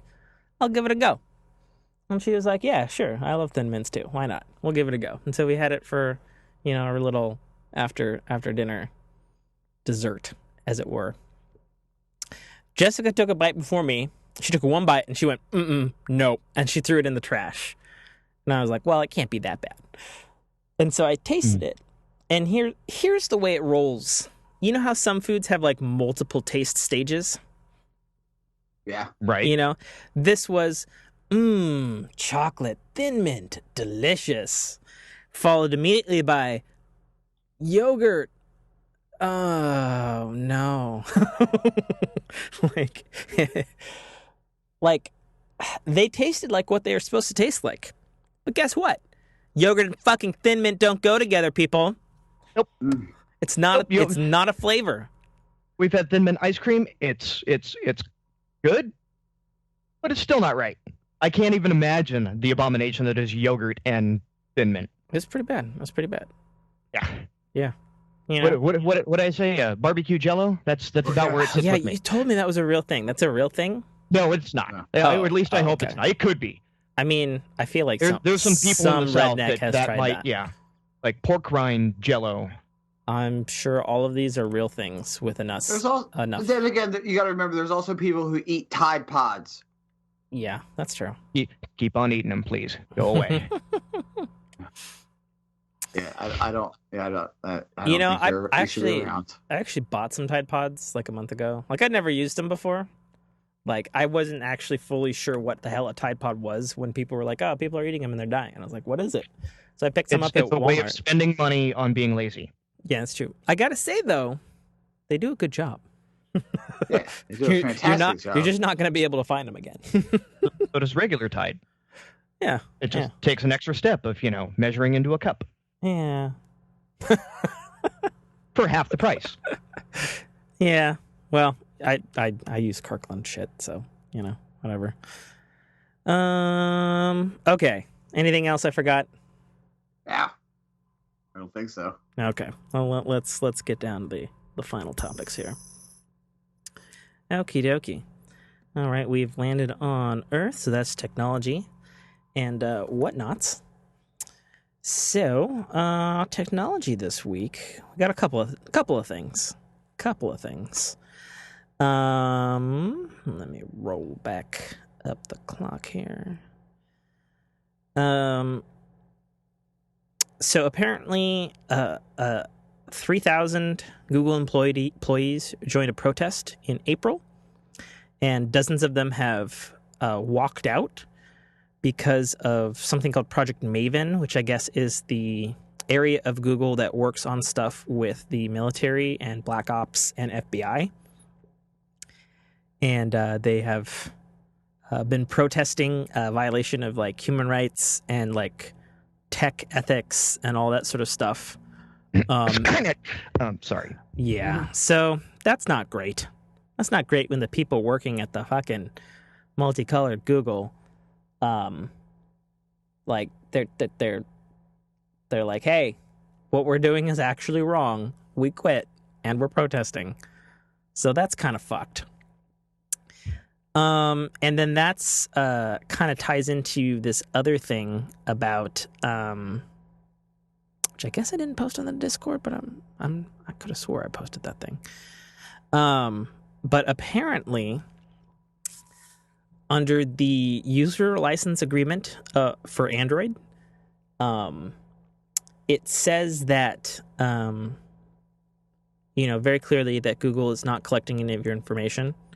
However, people have pointed out that what it doesn't say, and people have found out recently, is that they're not collecting it, but they're letting others collect it, like the FBI and your geolocation, and just passing on the fucking keys to access the fucking data. So like, Papa Murphy's and John's and pizza places and Tom, Dick, and Harry can all access your geolocation and metadata and whatnot. And I'm like, are you fucking kidding me? Like, if ever there was a reason to fucking leave Android, there it is. Like, there it fucking is. And I couldn't believe this, because it's like when you hear how staunchly Apple is like defending, your consumer rights and your data on iPhones, from the great FBI unlocking case, which the FBI got into, but Apple refused to help on. And in fact, so the FBI have a cut. I'm actually 100% okay with a restroom break. I have to pee so bad. Yeah. I was not prepared for the length of time on here and 4 cups of coffee. Oh. I mean, what did you think you were getting into? If you've listened to the show, what did you think? I got a bladder of from Valhalla, apparently, because I'm like, I'm good. But go ahead, I'll check on Pete because he's a sleepy boy. So official cut. Nobody hang up. Right back. I'll be back as well. Maybe I might get a tumbler full of pre-workout. We'll see. Oh goodness, man. We'll see.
All right. Still here?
Oh, I'm back. All right. I heard that. You came back in. Tim's still going? I think so. All right. I'm going to flood our chat. Excuse me. I'm going to flood our chat with the artwork that I got from the con. Okay. So if you want to go ahead and take a look. What's going on? There we go. In the Skype chat, there's some of the artwork that I got from the con. Oh, nice. You buy custom artwork from cons? Yeah, I get artwork. Ooh, Afrojack. That's cool. I like the Willy Wonka. Yeah, he was selling the prints, which is like it's on like high quality sturdy board, so I can just frame it. And he was selling the original for $5,000 because it was in a gallery. I was like, I don't need that, thank you. I'll just take the print. Nice. And I got my girlfriend. I got her. Do you remember the Miss Piggy Kermit the Frog when he's singing to her in the swamp scene from the Muppets? Vaguely. Yes. Vaguely. Exactly. I got her that because when she looked at it, she found it and she started crying. So, you know that I think I might have. Oh no, those are just comics I bought. Never mind. And I bought a cat dog pop, obviously for her because she loves cat dog. I got a Beetlejuice pop and I got the Conan in the war paint. So, it was a good con. Really? Oh, you are, aren't you? What? Pre-workout. I know goddamn well what you're doing. Uh-huh.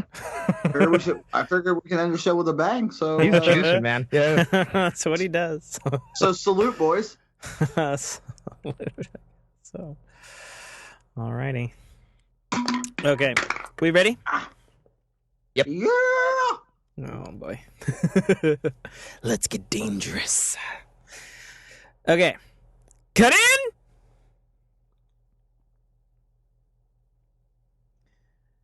You know, because one of the things that Apple has done, there's basically this box. It's been floating around the internet now because I guess a company makes it. It's the box that was sold by a third party to the FBI. It's basically got 2 lightning ports in it, and you can clone a iPhone to another iPhone with using brute force decryption, and it takes like 48 hours or something like that.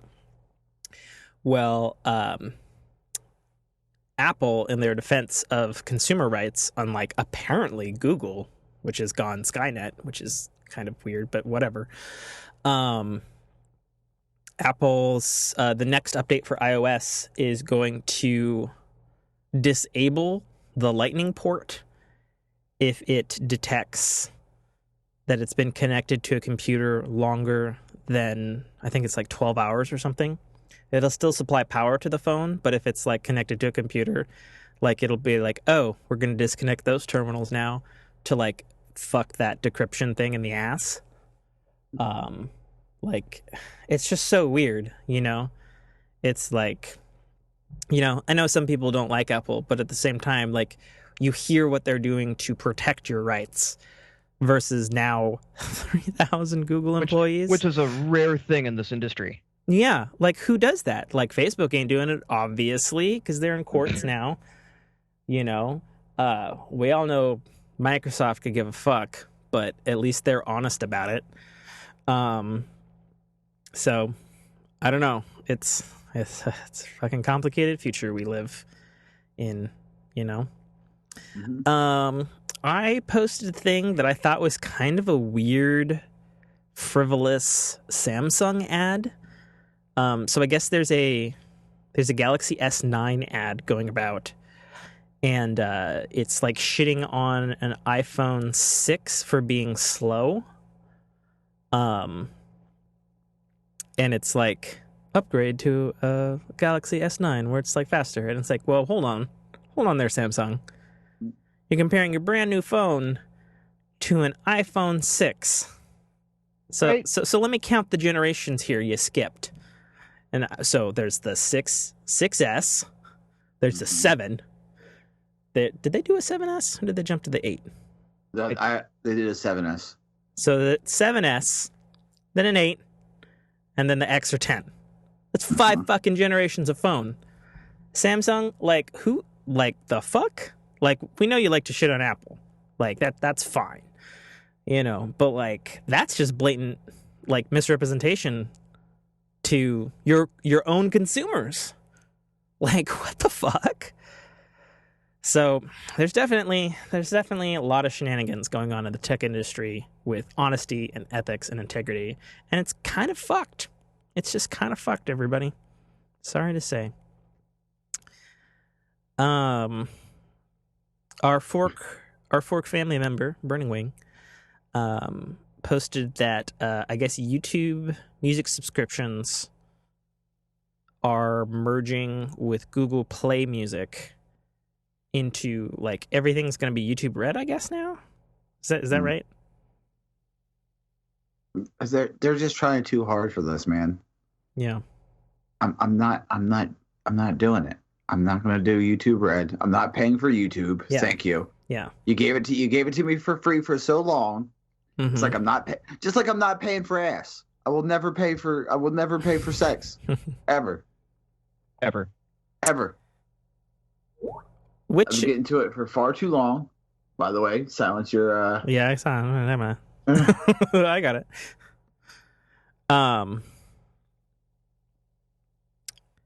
What in the fuck? Well, what happened is, Fork Fam, Nate just sent us a screenshot of something. Hold on, let's see what this is. What here. is that? Is that like a dick holster? What is that? That is underwear. And in case you didn't realize it was underwear, they included a blue penis. A blue erect penis. To let you know that these underwear cool your balls. What? This is the quality of stuff my wife sends me. Well, What? Who is this? What in the fuck? what? I don't understand. I still don't understand what the port is at the side. Like, what the hell is that? I think it's a place to keep your coffee? I don't know. Like, what? Like, a place to keep your coffee? Like, that's the thing. We're looking at this picture. And so, okay, so imagine a box of briefs, right? And there's just a port, like a whole port, kind of to like above, like the left thigh, to the left of the junk.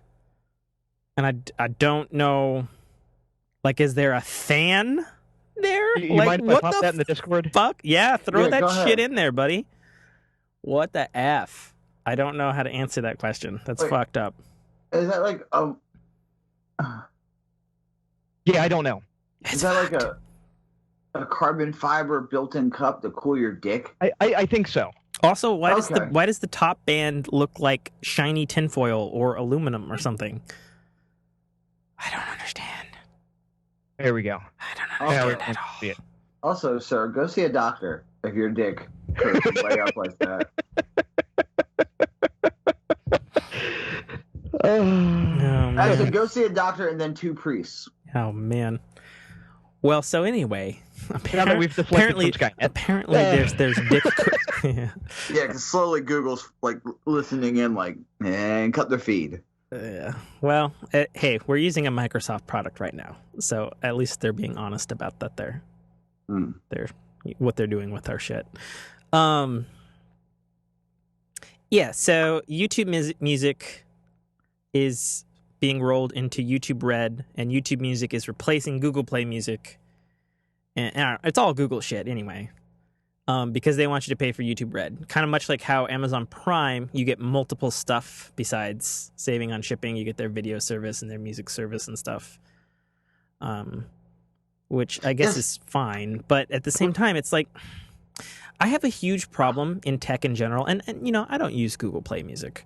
But I have a problem in tech when they rebrand shit so fucking often. You know, like, oh, it's the Microsoft Zune. Oh, it's the Microsoft Music Store. Oh, it's the Xbox Music Store. Oh, it's Microsoft Groove now. Fucking just pick one. Jesus, fuck. Right. You know, it's like Microsoft's Twitch competing platform was originally called Beam, Yeah. which I thought was a great name personally. And then like a month later, it's called Mixer. At least Mixer has stuck, at least for the last year. Yeah. Oh, speaking of Mixer, on a tangent, I streamed with Mixer for the first time yesterday. Mhm. How do you like it? I have no idea. Okay, well let's talk about the one selling feature of that. What do you think of Faster Than Light? I think it's great. Because obviously Twitch doesn't have that yet, even though they're supposed to be getting it this summer. Or at least an equivalent. Like, it's not the same thing. They're using different video Did you have a codes. lot of interaction while you were streaming? I mean, I never streamed before, so I had 0 people watching or interacting, Okay. which is fine. Like, that's Right. to be expected for the first time I've ever streamed. I even labeled it test stream, Sea of Thieves, all that sort of shit. I streamed for 5 hours. I liked the fact that I could change the position of the overlay around my screen, unlike on PlayStation. You could basically choose, like, your screen's cut into 9 quadrants, and you could stick your little, like, timer recording thing and then a little tiny box of, like, where the text would supposedly be if I had any text. You could stick that in any of the 9 quadrants, which I found helpful versus, as people know on PlayStation streaming, it's a bar on the bottom or everything's letterboxed with the whole screen kind of up to the Very top restrictive. left. Yeah, which is a fine solution. Like none of those are completely crap, you know. But I like the flexibility of where you could change it, and you could also change it on the fly, which helped me because I originally had it like on the left, and I kind of covered up my health bar in Sea of Thieves, and I was like, okay, none of that.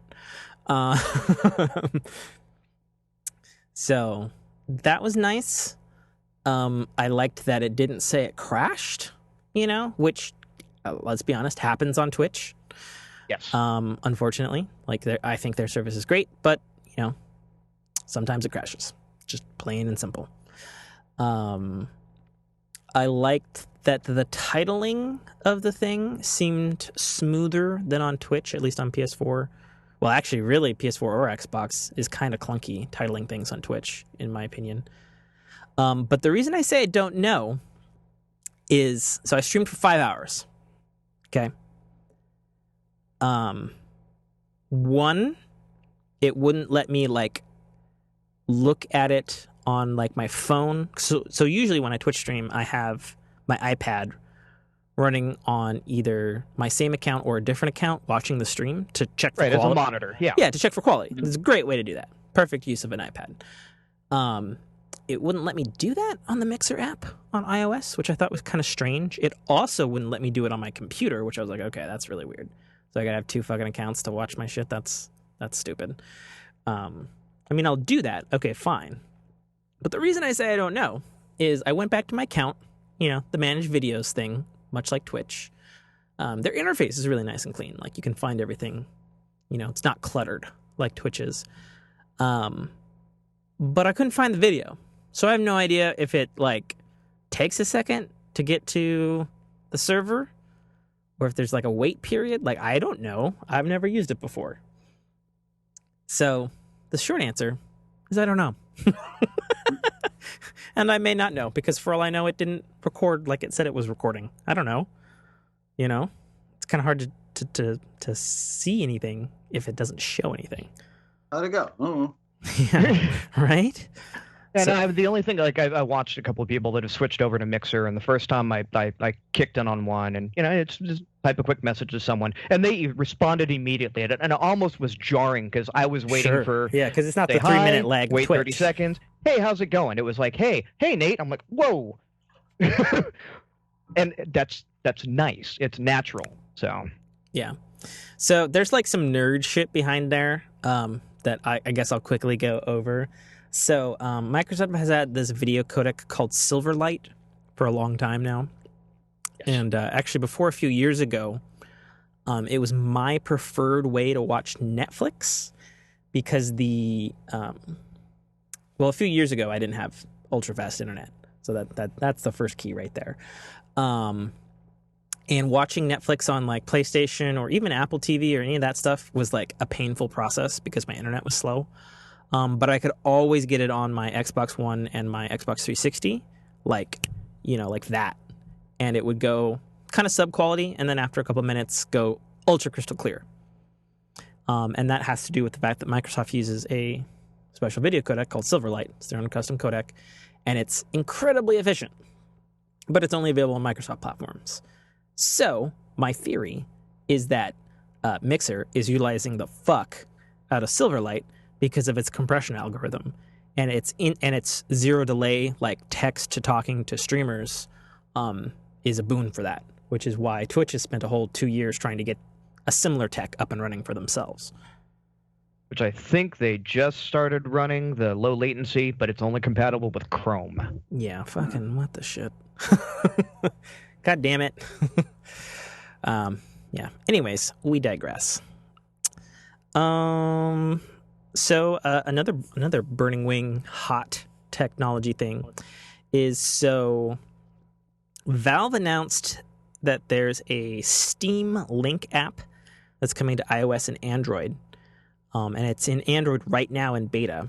And so what it'll do, with some caveats here, folks, is any fucking PC game you own, if you have a fast enough connection, you can stream to your phone or tablet or other computer device and connect, whatever controller as you would through Steam. So you could hypothetically play your Steam library from anywhere. This is some PC level share play type shit from Valve. And I think it's an awesome step. Burning Wing was saying that, it's kind of a 2 steps forward, 1 back kind of thing, because you still need a high-end rig to obviously play the PC game and then stream it plus your high-speed internet to your phone device wherever you are. But yeah, I think that's kind of neat. So you can potentially be anywhere. See, I read that as much like I've got Spectrum here, and they have a nice TV app that you have to be on your own network to use. So I was thinking that was, you can be in your house on your iPad. You basically you can pull a Nintendo Switch. You can lay in bed and play whatever, but you had to be on your own internet to do it well. Well, I wouldn't say it's a Nintendo Switch. So here's the difference.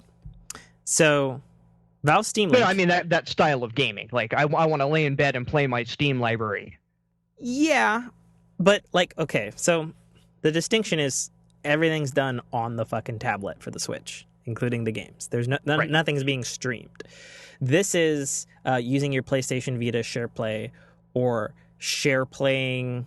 because they actually have a computer app. A lot of people don't know this, but PlayStation 4 has a computer app where you can stream your PlayStation to your computer screen, wherever that is, and use your controller. I've used it on my Mac, for Christ's sake. It's not too shabby.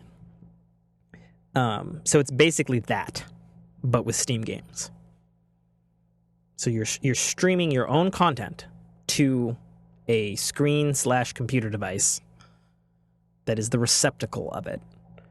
And so providing you have the bandwidths both from your destination device and your sender device, you can play all your PC games. Gotcha. Yeah. So it's a cool step in the right direction. Obviously, I would think, especially for Valve, that's a stepping stone to, hey, we're just going to run the games on our boss-ass servers and stream you the games from your own library on full settings. You know what I mean? Like, I honestly think that that's what's next because, Didn't Valve. Gamefly try that? No, you're thinking who was of NVIDIA. Okay, yeah. NVIDIA had like some sort of streaming tech thing with their Shield tablets and controllers and stuff. And there was another company, Gaikai, which I think got bought up by either Microsoft or PlayStation. And then there was another company too, which is the one that got bought up by PlayStation that became SharePlay. And also their backwards compatible solution for PS4 when you're like streaming your PS3 games from some server somewhere. Right. Yeah. So like it's all tech that's existed before. They're just doing it now with Steam games, which obviously is the biggest library possible. So that's kind of a big deal. Because if they took that next step, which I assume they will, what time is it now? 6:27. 27? Okay, that's fine. We'll wrap it up at next 30. Yep. If they My wife and kid just got home too. Okay, that's fine. Gaming will be the good way to close this out because it's going to be a fun one. Yeah. Yeah, their next step, like if they did like, hey, all Google TVs or Chromecasts and Amazon Fire TVs and Apple TVs now have Steam Link and it's running on our servers. Oh shit, would be my thing. Because if you could play maximum PC settings, like with some exceptions, PC is still kind of the way to play, and you don't have to deal with any of the drivers and shit. Right. Sign me up, good sir. That's what I have to say about that. So moving right along to power through technology. Feel free to slide in anything here. I've got one last topic. Nate, Mike, slide in technology now. Yeah, we got Elon Musk in LA drilling holes all through the place to basically, mail shuttle you from point to point for $1. Yeah. Classic Musk. Classic Musk. Yeah, that's Ely. Let's Earthquake active area, drill holes, send people through it for $1. Just imagine being the first person. All right. So what we're gonna do? We're gonna shit whip you through this tunnel at 150 miles an hour. Keep your arms and legs crossed and don't open your eyes. Open my eyes. You don't want to know. I mean, really, Elon Musk is on my secret casting list for the MCU version of Fantastic Four to play Doctor Doom. The real life Doctor Doom. Yeah, but just all of them. I mean, I'm all about someone dreaming big, but that guy's just like, yeah, I got the money to throw at that. Let's make it happen. Yeah, I dig it. If you got the money, you can make it happen. It's true. It's the money and the sparts. That's how you get by, man. So one other bit of cool news. So the infamous and famous videography tech building studio Red that makes Boss 4K cameras that basically everything you've ever seen that's like Netflix original was shot on Red cameras. They're really high tech. Everybody, I have several film friends and they're like, yeah, if I had like $30,000, I'd buy a Red camera because they're dope as shit. So last year, Red announced that they're making a cell phone called the Hydrogen One. And there's been some more scuttlebutt about it this year because people have had their hands on prototypes. Nobody's seen the screen, and the reason being is aside from being able to, like, I guess it's going to have, like, it's got an attachment port so you can, like, hook up other Red cameras to it or some sort of modular shit to shoot 4K shit professionally or whatever on your phone. But it's like this, like, does everybody remember, like, the Droid, like, Razor phones being, like, black and kind of, like, Darth Vader-y looking? Yes. Yeah. So it looks like that. It looks like a black piece of kit that fell off of Darth Vader's helmet. So it's kind of sexy, like, cool looking. It has, like, finger indents with, like, grills on it that might also double as heat sinks. I don't know. But the reason they're making a phone is because Red has announced that it's going to change phones forever because it's including something called 4VV technology, which they're saying is going to be the world's first holographic display. And they were talking about how it's going to be able to display and turn any standard 2D stuff into not only three-dimensional things to look at forward, left, and right, but also behind. And there's a lot of speculation and talk and rumors about how this is actually going to work. There's this one YouTuber who had an early video review of it, or a video test, I guess, of it, and where his reaction to how the holographic display actually works. He compared it to the most advanced. Has anybody here ever used a Nintendo 3DS? Yeah. No, but I had the HTC phone that had the built-in. Oh yeah, a friend of mine 3D. had that. Yeah, it's this. Yeah. So he compared it to a really, really fucking advanced version of that. And he said it's definitely more advanced than that. He doesn't know how much more advanced it'll be since this YouTuber, it was like 6 months ago, and the phone is coming out this fall. So I guess we'll wait and see. Either way, it's kind of cool. Bring on the tell us, Tim, holograms.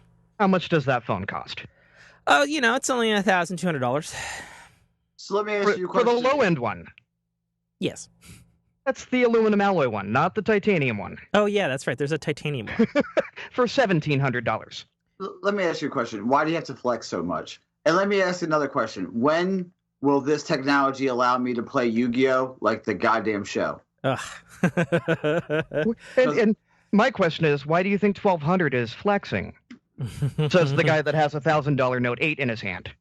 Oh, I mean, I have a yeah. I mean, And right? I have a 256 gigabyte iPhone 10, so Right? Yeah. So you're in that same Yeah. boat. This is not a big step up. to be For- fair though, much like that Galaxy S9 ad, I did have an iPhone 6 before I upgraded, so I waited a long fucking time to upgrade, man. So Yeah. just saying. But yeah, $1,200 in it is not for. If this thing is anywhere close to being what it says it is, that's cheap. Well, Mhm. and the other thing is they have both the full support of AT&T and Verizon at launch. That's unprecedented. Amazon couldn't even get that fucking kind of support for their fucking Amazon phone. And everybody remember that phone? That's Mhm. right. It's a piece of garbage and this fucking sits on shelves. That's right. So the fact that they've done convincing, Red's made a lot of breakthrough technology in optics and stuff for the film industry. Who's to say that they really don't have the raw deal? That's Yeah. all I'm saying. That's all I wanna see I'm it. saying. Well, and further, if we're talking holographic stuff, who's also to say that, Nintendo has a lot of fucking patents on 3D shit, man. I'm just saying. Just saying. And then also, who's to say that Apple's also quietly waiting in the wings? They have countless things about projecting like holographic shit from the front of the phone, like fucking like sci-fi style. So we'll see with this Red. Give me VR Pokemon Go, and I will be happy. Yeah, fair I enough. I want Yu-Gi-Oh style games. That's what I want. You know what I mean? Yeah. Slide that bitch out. Get ready to do, and then you know. Yeah. Then people look at you and go, "Wow, you're really a nerd." And I'm like, "Yeah, I am." Yep. Mhm. Alrighty, that brings us to the final topic of this week's Fork in Your Ear. Video games. Kind of a funny fact, it always seems like the ring seems to land, or by process of elimination, gets us to video games on the last topic. I don't know why that is. But we got video games this week, kids. We got video games. So first of all, Nate, our guest, and Fork family member, what have you been playing? I play one thing and one thing only. Destiny. I see. 2 specifically. I don't Okay. have time for anything else. Fair And enough. what little You're time I have, almost a father of two. I'm all in. I'm all in with this game. Good, bad, I don't care. Okay. Mike. You do know how Tim feels about Destiny. Oh yeah. I was waiting for the groan. I haven't groaned yet. I do groan every time Mike shits on everything I say about video games this whole last fucking week in our private texts. But it's okay. I still love you, man. Mike, what have you been playing? Destiny 2. Yeah? Anything else? Did No. Paladins out of beta get you back at all? I mean, I played a little. I've been playing the dailies just to get experience for my battle pass. But other than that, it's Destiny 2. Okay, fair enough. I mean, I can't play Sea of Thieves because the server issues. I keep getting booted before I can even load in. When did you last play though? Sea of Thieves, I mean. Like a week ago. Okay, yeah, they're fixed, by the way. Oh. Yeah, they're fixed Thursday, I think. Okay. Which brings us to segue of news. Like how I did that? Yep, thanks. So Sea of Thieves, fantastic game. Me and Mike love it. Everybody who wants that kind of thing, it's fantastic. No co-op experience like it. Period. End of discussion. Like that, there's really nothing else like it out on the market at this time. But Sea of Thieves, they had some updates last week that killed the servers, but then they fixed the servers, and then they got one of the two features that I guess they were launching last week in.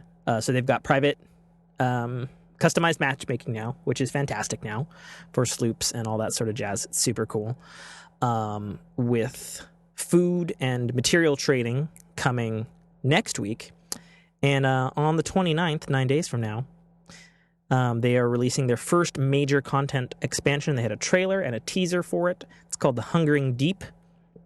They're not telling us what's in it. The trailer alludes to the fact that maybe a fishing faction will be added. And they have a Twitter tease of a aerial view of a galleon and then like a giant fucking like kaiju looking monster under the sea, like underneath it. Don't know what it is. Maybe it's Megalodon, Super Shark, Sharknado. We don't know, but it sounds awesome. And that's launching on the 29th. The same day Destiny 2 launches their secondary pass. Imagine that. Goodness. It's going to be a busy day.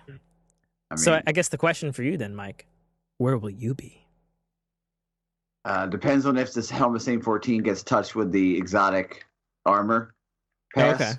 Okay, fair enough. Because if it does and I get Weapons of Light, it's a 100% guarantee you'll know where I'll be.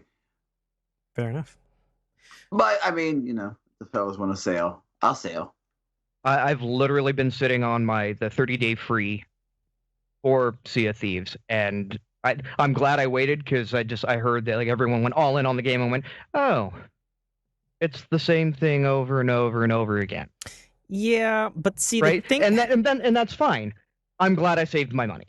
I'm glad I saved that 30-day for it because what I'm hearing out of the Sea of Thieves, the expansion, I may then jump in now. So let me ask you this, Nate: Are you PS4 or Xbox? Xbox. Okay. So I'll tell you this right now, good sir. Like, you're saying the 30 days for the Game Pass, right? Yeah. Yeah. Fucking load that shit up right now.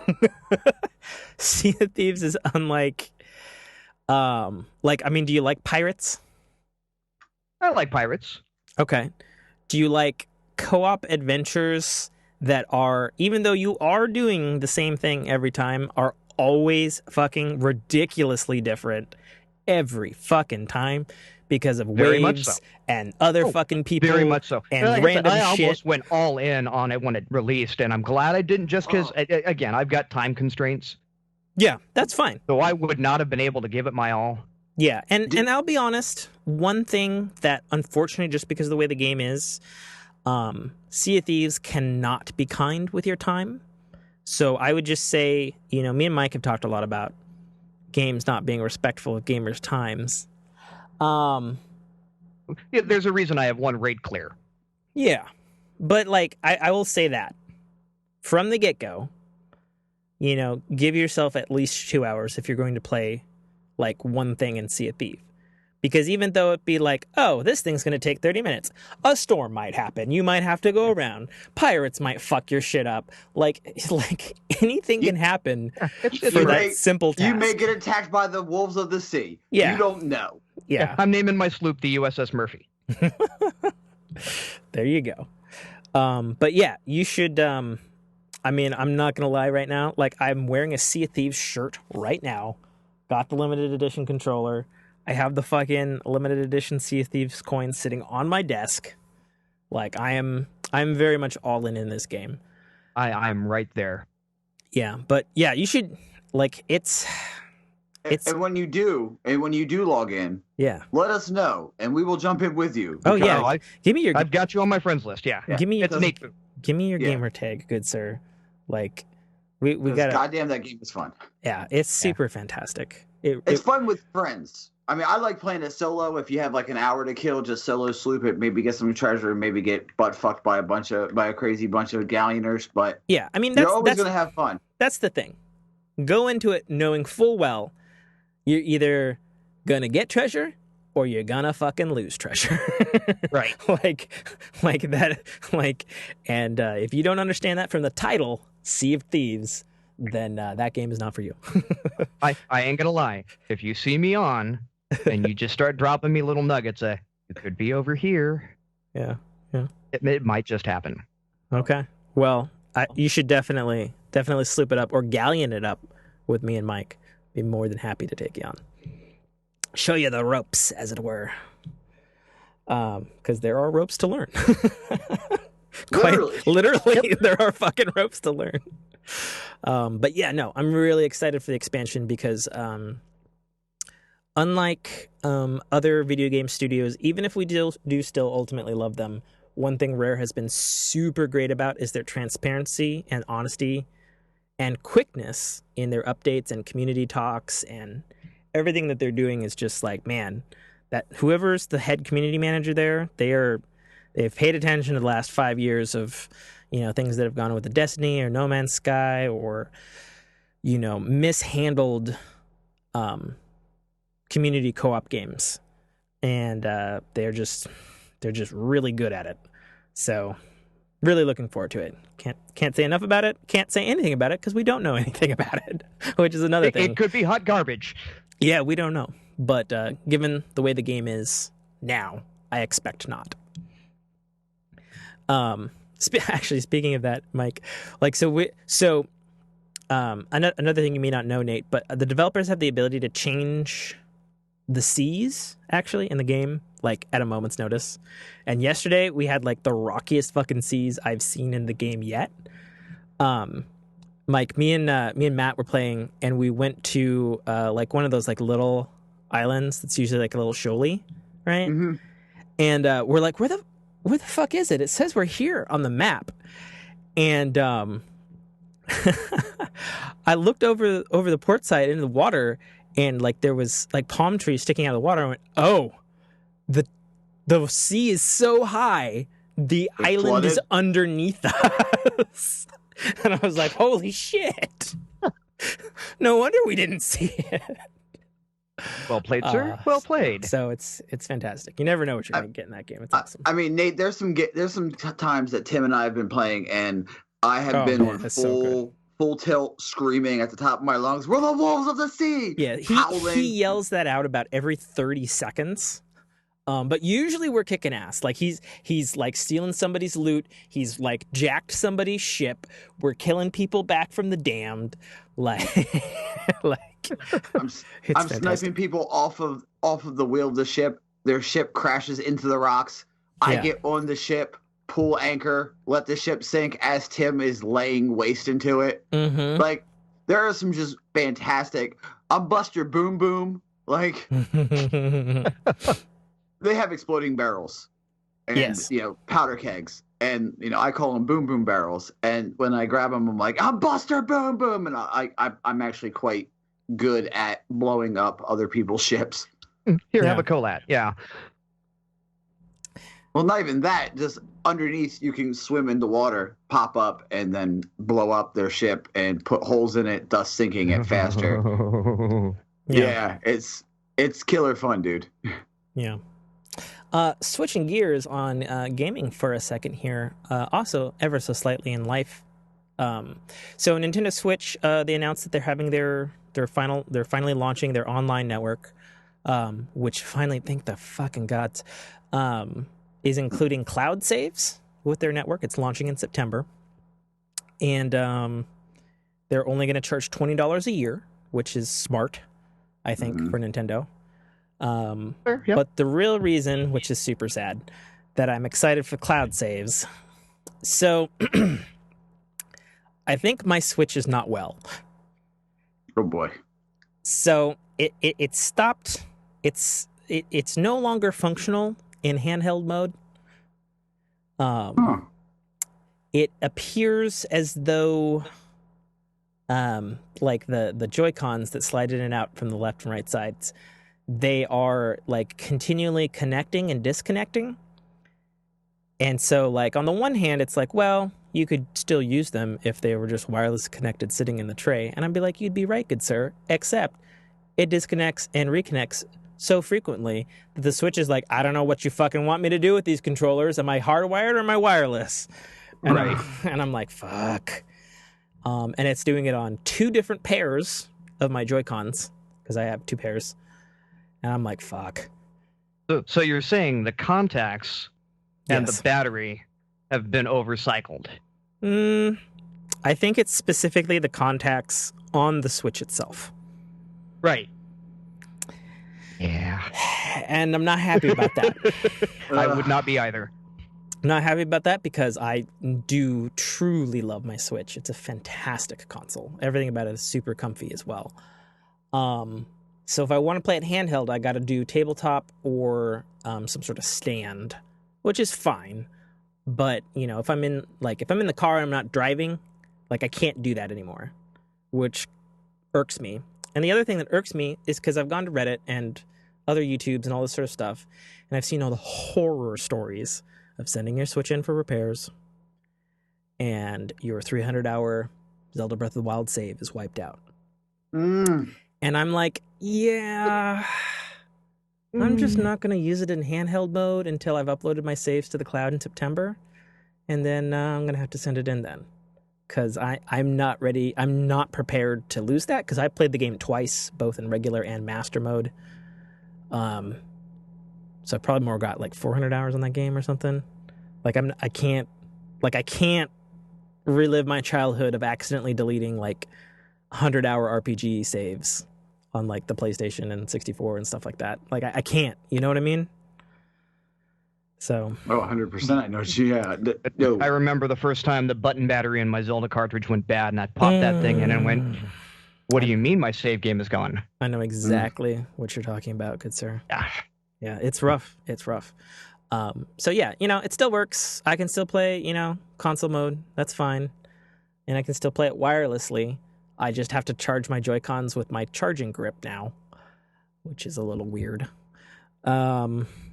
But yeah, it sucks. And all I can say about that is, I don't know. I mean, I was a day one purchaser, like I had it pre-ordered. So maybe just like first run, something was wrong about it. Sure. You know, because there was things wrong with my Joy-Cons. I actually sent those in last year. They did have the first run problems with the right ones wouldn't connect or whatever. And I had those repaired for free. So we'll see. We'll see what happens. The problem is, my biggest problem is I can't fucking send it in because there's no way to fucking get the save data off. Like, I would send it in right now when there's no games to play. Can I plug in a USB? Encrypt the file so I can't move it anywhere else. Yeah, I don't care. Like, fuck. Let me get the save data off the console. Right. Like, I'm not trying to cheat. I just want to save my progress. Damn it, Nintendo. You let me do this on the fucking Wii and the Wii U and the 3DS, like, with a fucking SD card. So, what the hell? That's what I have to say about that. All right, I've talked all I can talk about video games. Talk about your video games, good sirs. Go. Man, Destiny 2 is fantastic, isn't it, Nate? Yeah, I'm enjoying it. I'm getting through that story. I love the changes. I really do love the changes. I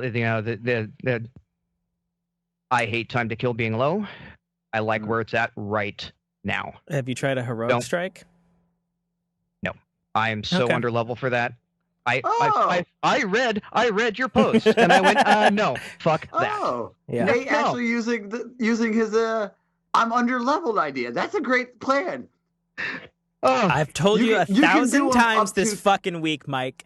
The reason do- I fucking hate it is because you like on a fucking heroic strike. Yes, your light level should be higher, but it shouldn't be fucking higher than a fucking nightfall.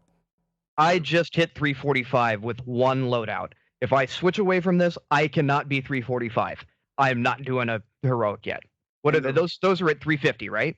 You could do it.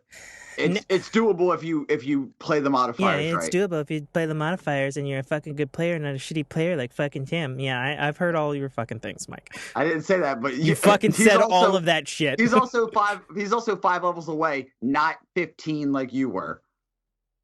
Right. Yeah, I heard 1500, and that was just it's struggle bus. I'm not about struggle bus. I can wait. Yeah. Again, my complaint is having been away from it for almost 6 months, going in and having Well, that's expectations to the way man. that it used to Thank be. you, Nate. Thank you. Wait, what'd you say, Nate? So that 6 months away, that's kind of on you. Well, okay. Don't misspell it at me. You really done fucked this one up, Morty. Oh, jeez, Rick. Don't put your thing down, flip it, and reverse it, Tim. You heard him. He's speaking the truth. I'm not wrong. I've done. It's true, but if Bungie had given me reasons to play, maybe I wouldn't have been gone for 6 months. That's all I've got to say. And you are not wrong as well. Okay, there you go. But you did. Now, So you're there. Yes. Mike, you want to tell me some good news that you laid on me about them fucking heroic strikes? Oh yeah, they're dropping gear up to 365 on the update on the 29th. Oh, good. You got it. Oh, good. So, there might be some other way for me to grind since I obviously can't play the fucking raids. You can play the raids though. I told you that. You can play the original Leviathan at 270, and it drops light. It drops higher level light. Like, Yes. that's how you- Okay, that's but how you rank up. what about the light difference, buddy? If I'm what is it? 345? You're above light level. Yeah, 335 is what you would need to be to do Leviathan. That's all you need. Yep. Okay. It's Well, a 330 limit. I got to Like, run with like Rathos or something. Sure. So, anyways. I mean, he's running with me this week, rather. Yeah. When is he running, by the way? I don't know. I gotta talk to him. Because I'd like to get in on that action if I can. Well, he's PM. He's Pacific with you, so Ooh, that makes things better. Makes things better with my schedule. Yep. Apologies, Nate. I can't play with you on that since I don't Destiny on I know. Xbox. I know. So, And I've been eyeballing PSs just because I have obviously the population's over on your side. But we can see Yeah. a Thieves though. yeah. Well, we can see That's- these, good sir. Again, it's a money versus time investment. Do I want to do that again when I'm barely getting 4 hours a week? Barely getting 4 hours a week to play. Well, but Sea of Thieves is great. Yeah, I know. The times there are changing. Come August, it's going to be a little bit different, but a little bit better. I'm done with my finals in 2 weeks. Oh, goodness. That gives me a few You're in hours back. school Yeah. too, good sir? Oh, yeah. Full-time job, full-time parent, full-time school, full-time, no time. Congratulations, though, man. That's amazing. What that's something to be what proud of. school thing Yes. did you do? Going in for a computer science degree, trying to Ooh, get out of nice. spoiled me, trying to get out of aerospace and into information technology. Out of aerospace. Yes. What? You sound I hit- like a smart no. person. And there's a cap. There is a ceiling. I'm going Okay. to step back a little bit to have a higher ceiling. Oh, okay. Where I'm at is great, but I will never make more than 80,000 a year, ever. Oh, that's the way the fuck more than me. Yeah, that's great, but That's- that is it. That's Yeah, like way more than me. Like that's so much. you that's, don't live in I Southern imagine- California. I imagine that. Yeah, that's true. You guys got that fucking hella economy suck Oh, so bad. Fuck me. Tim, I'm putting what I made last year into the chat. You make more than me? Well, Yeah. fuck me. you make more than me. Yeah. And you're in New Jersey, right? Yeah. Yeah, you're doing just fine. Okay, well, I have other questions about that off the chat. Mike. Now I'm going to put it, if I get this other job I'm going for, what one of the guys made last year.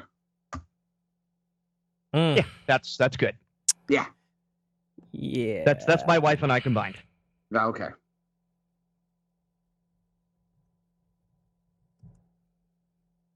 Oh, I totally fucked that one up. I get it. Okay. I read it like Kevin Malone from The Office. And it works so much better. Well, that brings us to another blistering end to a Fork on Your Ear podcast. We're going to close it out here. And as I lose my fucking voice right now, that's awesome. Great. Thanks. Remember to give us a review on iTunes or wherever you can download this podcast from. I have investigated it thoroughly. We are definitely not on Google Play for some reason. I don't know what's going on there. I still need to figure that out. We are, however, every fucking where else on Android. I have checked that physically with a shitty old Samsung phone. So go check that out there. Leave us reviews wherever you listen and subscribe to this show on. It helps our show greatly. You can, of course, connect with us on Facebook, www.facebook.com/The Fork in Your Ear podcast. You can tweet at us at GetForkedPod. You can email us, The Fork in Your Ear podcast @gmail.com. You can catch up with me and all the things that Dynamic Works Productions does on YouTube, Dynamic Works Productions. You can tweet at me personally, Tim_T. Catch my Twitch ID. I am just reading things poorly here. You can catch my Twitch, Tim_KA Trotter. Or hook up with me, friend me on PSN, Linux is the Demon, or Xbox Live, Tim_T. Also, remember to buy my science fiction adventure book, The Arrival. Well, fuck me. I can't read today. Citadel, The Arrival. It's a fucking Sunday. I'm losing my voice. I was choking on an apple pie last night, okay? That's what was happening. K.A. Trotter. Yeah, those things. There's an ad for it at the end of the show. You guys know by now. You know that book that nobody buys. It's fine. It's at the end of the show. Do all the things, Mike. You can find me on Twitter at BusterKnuckle13. That's BusterKnuckle13. That's also my Xbox Live ID. If you want to play some Sea of Thieves and become a wolf of the sea, hit me up. Give me reason to play.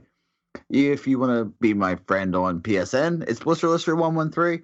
If you want to hear me talk about Destiny more, you can find me on the RNG Cast at the RNG Cast on Twitter.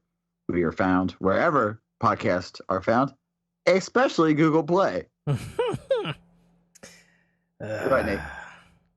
All right, well, you can find me lurking in Fork in Your Discord, RNG's Discord, just about every Discord under N8 FOO Nate Foo. You can find me on Xbox, same handle. And you can find me on Twitch and Mixer, same thing. And Twitter, GG, Nate Foo, N8 FOO. Okay. Well, and with that, Fork family, get forked. Shazam! Stick a fork in me, I'm done. Bye. Okay. And all right! Well done, guys. And we're out. Fantastic. Thank you for listening to a Dynamic Works production podcast.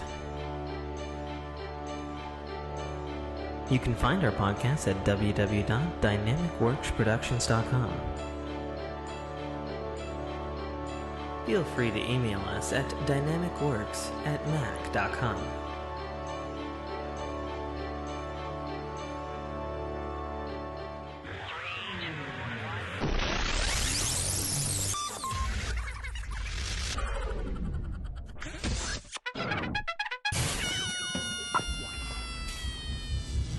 Dominic Armato, the voice of Guybrush Threepwood, and you're listening to a Dynamic Works production podcast.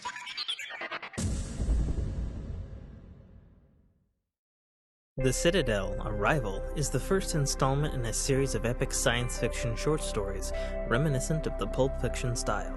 It's a fast-paced story that will take you through twists and turns that you will not expect, until they are thrust upon you with all the force, excitement, and chaos of a plasma cannon blast.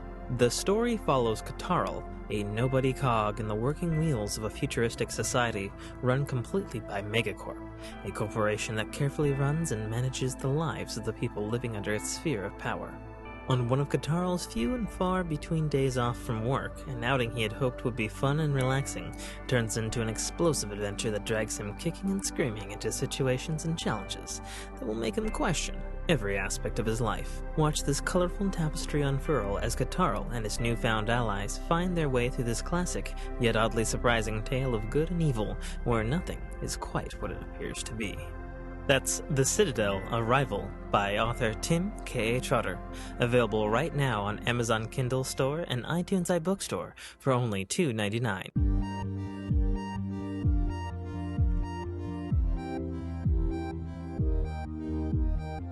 Let's try this again. Yeah. There we go. Who do we got? So we got Nate. Nate Fu reporting for duty. Nate Fu. Is that your actual last name? It's actually Fuhr, F-U-H-R. Fewer? Yeah. Like Like Kyle, yeah. Fewer? Yeah. Oh, Without the ER on the end, but yeah. I see. Is that like German or something? It's extremely German. Very nice. Very nice. Part of why we should just shorten it to Fu. One, don't like having the real last name out on the webs, but Fair enough. how's the audio? It's a little phone call-y. Yeah, A40s, so best I got for a mic. Okay. Well, they sound phone call-y. Not terrible phone call-y, but definitely phone call-y. If you know what I mean. Yep, no, I know exactly what you mean. Okie dokie. Let's see. That brings it a little bit better. Yeah, that that's does way actually better. sound better. Whatever you just Perfect. did there. Yep. Sweet. Yay, Voice Meter. It's a great app. There you go. Fantastic. All right, how's everybody Sunday doing? I am sore. Sore? Yeah, Where are you sore? everywhere. Cause you've been working out again? Yeah, and went to the con and walked around for 2.5 days. Does that... I thought you'd be like all strong about that business. I walked a lot of steps. Oh. Do you have a lot of steps at your convention center or whatever? Well, there's escalators and stuff, but I'm not a bitch, and I took stairs. Oh. Everybody else rode the escalators, but I Fair just enough. bulldogged up the steps. I was a lunatic, I guess. Fair enough. Yeah, not a big fan of crowds myself. If I can take the steps, I'll take them. That's pretty much what I did. Yep. Fair enough. I don't need to get on that meat grinder. So Nate, did you Yes, sir. Did you bring me topics, good sir? I got a few that we can just kind of pull from what we've been posting and Okay. yeah, we got Elon Musk putting holes in LA here. Yeah, We can kinda he's chat charging $1 for it. Yep. Oh, Elon. Wait, are we sleeping on the mad pooper? Are we just not? Oh even no, gonna- no, We're talking no about the mad sleeping, pooper. no sleeping on that pooper. I was like, I have to represent the other half of myself. yeah, I'm about to say it was in Tim Hortons, right? Yeah. Sadly, Tim Hortons aren't what they used to be. Now they're shitty. I can attest to that. I went last year. I was also stoked because we don't have Was there- Dunkin' Donuts anymore, and Tim Hortons is next best. Ah, And now Tim Wow. Hortons is fucking a Subway now, and a shitty one at that. I'm like, what the fuck? The what? They're Subways, basically? Yeah, there's the fucking donut. Tim Hortons Donuts in the fucking title is basically a Panera Bread Subway now. Oh, no. I don't know what happened, Canada, but you done fucked up. I think the problem is, because like I have one of the newer Apple TVs, and when it has the it downloads these like 4K screensavers of like cityscapes and stuff, and there's this one of Dubai, and there's like Tim Hortons like all over the fucking place, like on the flyby through India. So I'm like, oh, they went international, so they had to get rid of the donuts, and I'm like, fuck that. Fuck that. Actually, when we get to life, bring up Dunkin' Donuts and the convention because I had a time. Oh, Good sir. Yeah. good time or bad time? It's just a funny. It's it's just a funny Buster Oh, story. no accidental orgy in the the Dunkin' Donuts, right? No. I assume you're all caught up, good sir. Oh, I am, and yeah, no, Yeah. I have my own little accidental orgy, but yeah. Okay. All right. Well, at least I'm not the only one. That's funny you talked about that. I'm like, I have a story. Oh man. Not. I wasn't quite as active as you were. Let's just say, I brought my girlfriend at the time, now wife. You should save it for the show, my friend. Yeah. I don't know that we can talk about it. There might be a I statute of limitations on it. Is there? No, Okay. Did There's people no press statute of charges? limitations on sexual activities. I'm just going to let you know that right effing now. That brought us there. Not 18 yet. There might be. Well, were you both under 18 at the time? Because then it's legal. No, I wasn't. Oh, okay. Well, I mean, Yeah, we all know that doesn't stop. Yeah. That's fine. Yeah.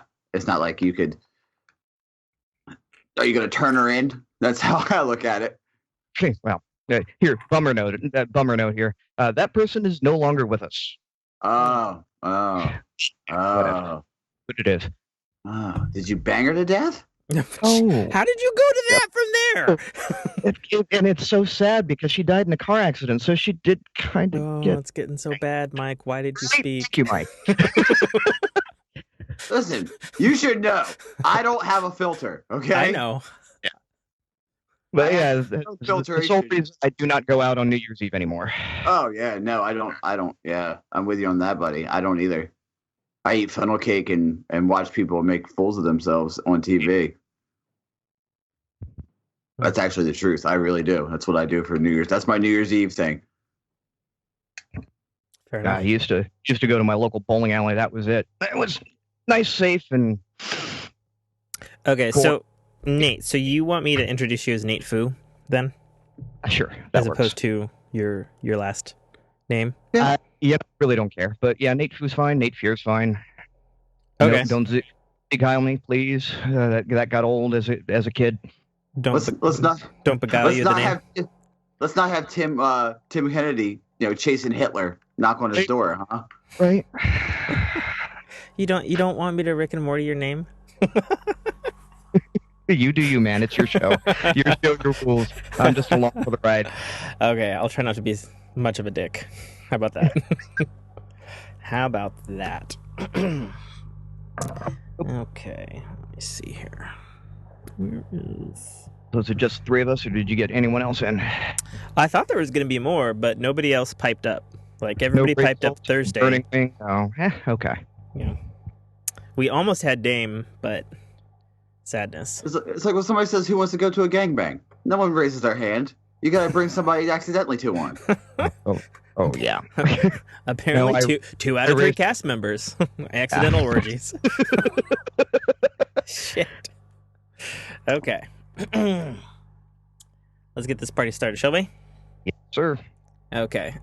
Because you don't know, because this is the behind the scenes, I typically scream at the top of my lungs, cut in, because that creates a nice audio spike that I can see in my feed so I can cut to here. So don't be alarmed when I scream it in about, like, a couple of seconds. Gotcha. Yeah, no, I've heard some of the post shows. Oh, do I have some of the... Yeah. Oh, I do? Yeah. Oh, Yeah. nice. Well, Yeah. there you go. A lot of the times, actually. Fair enough. Alrighty.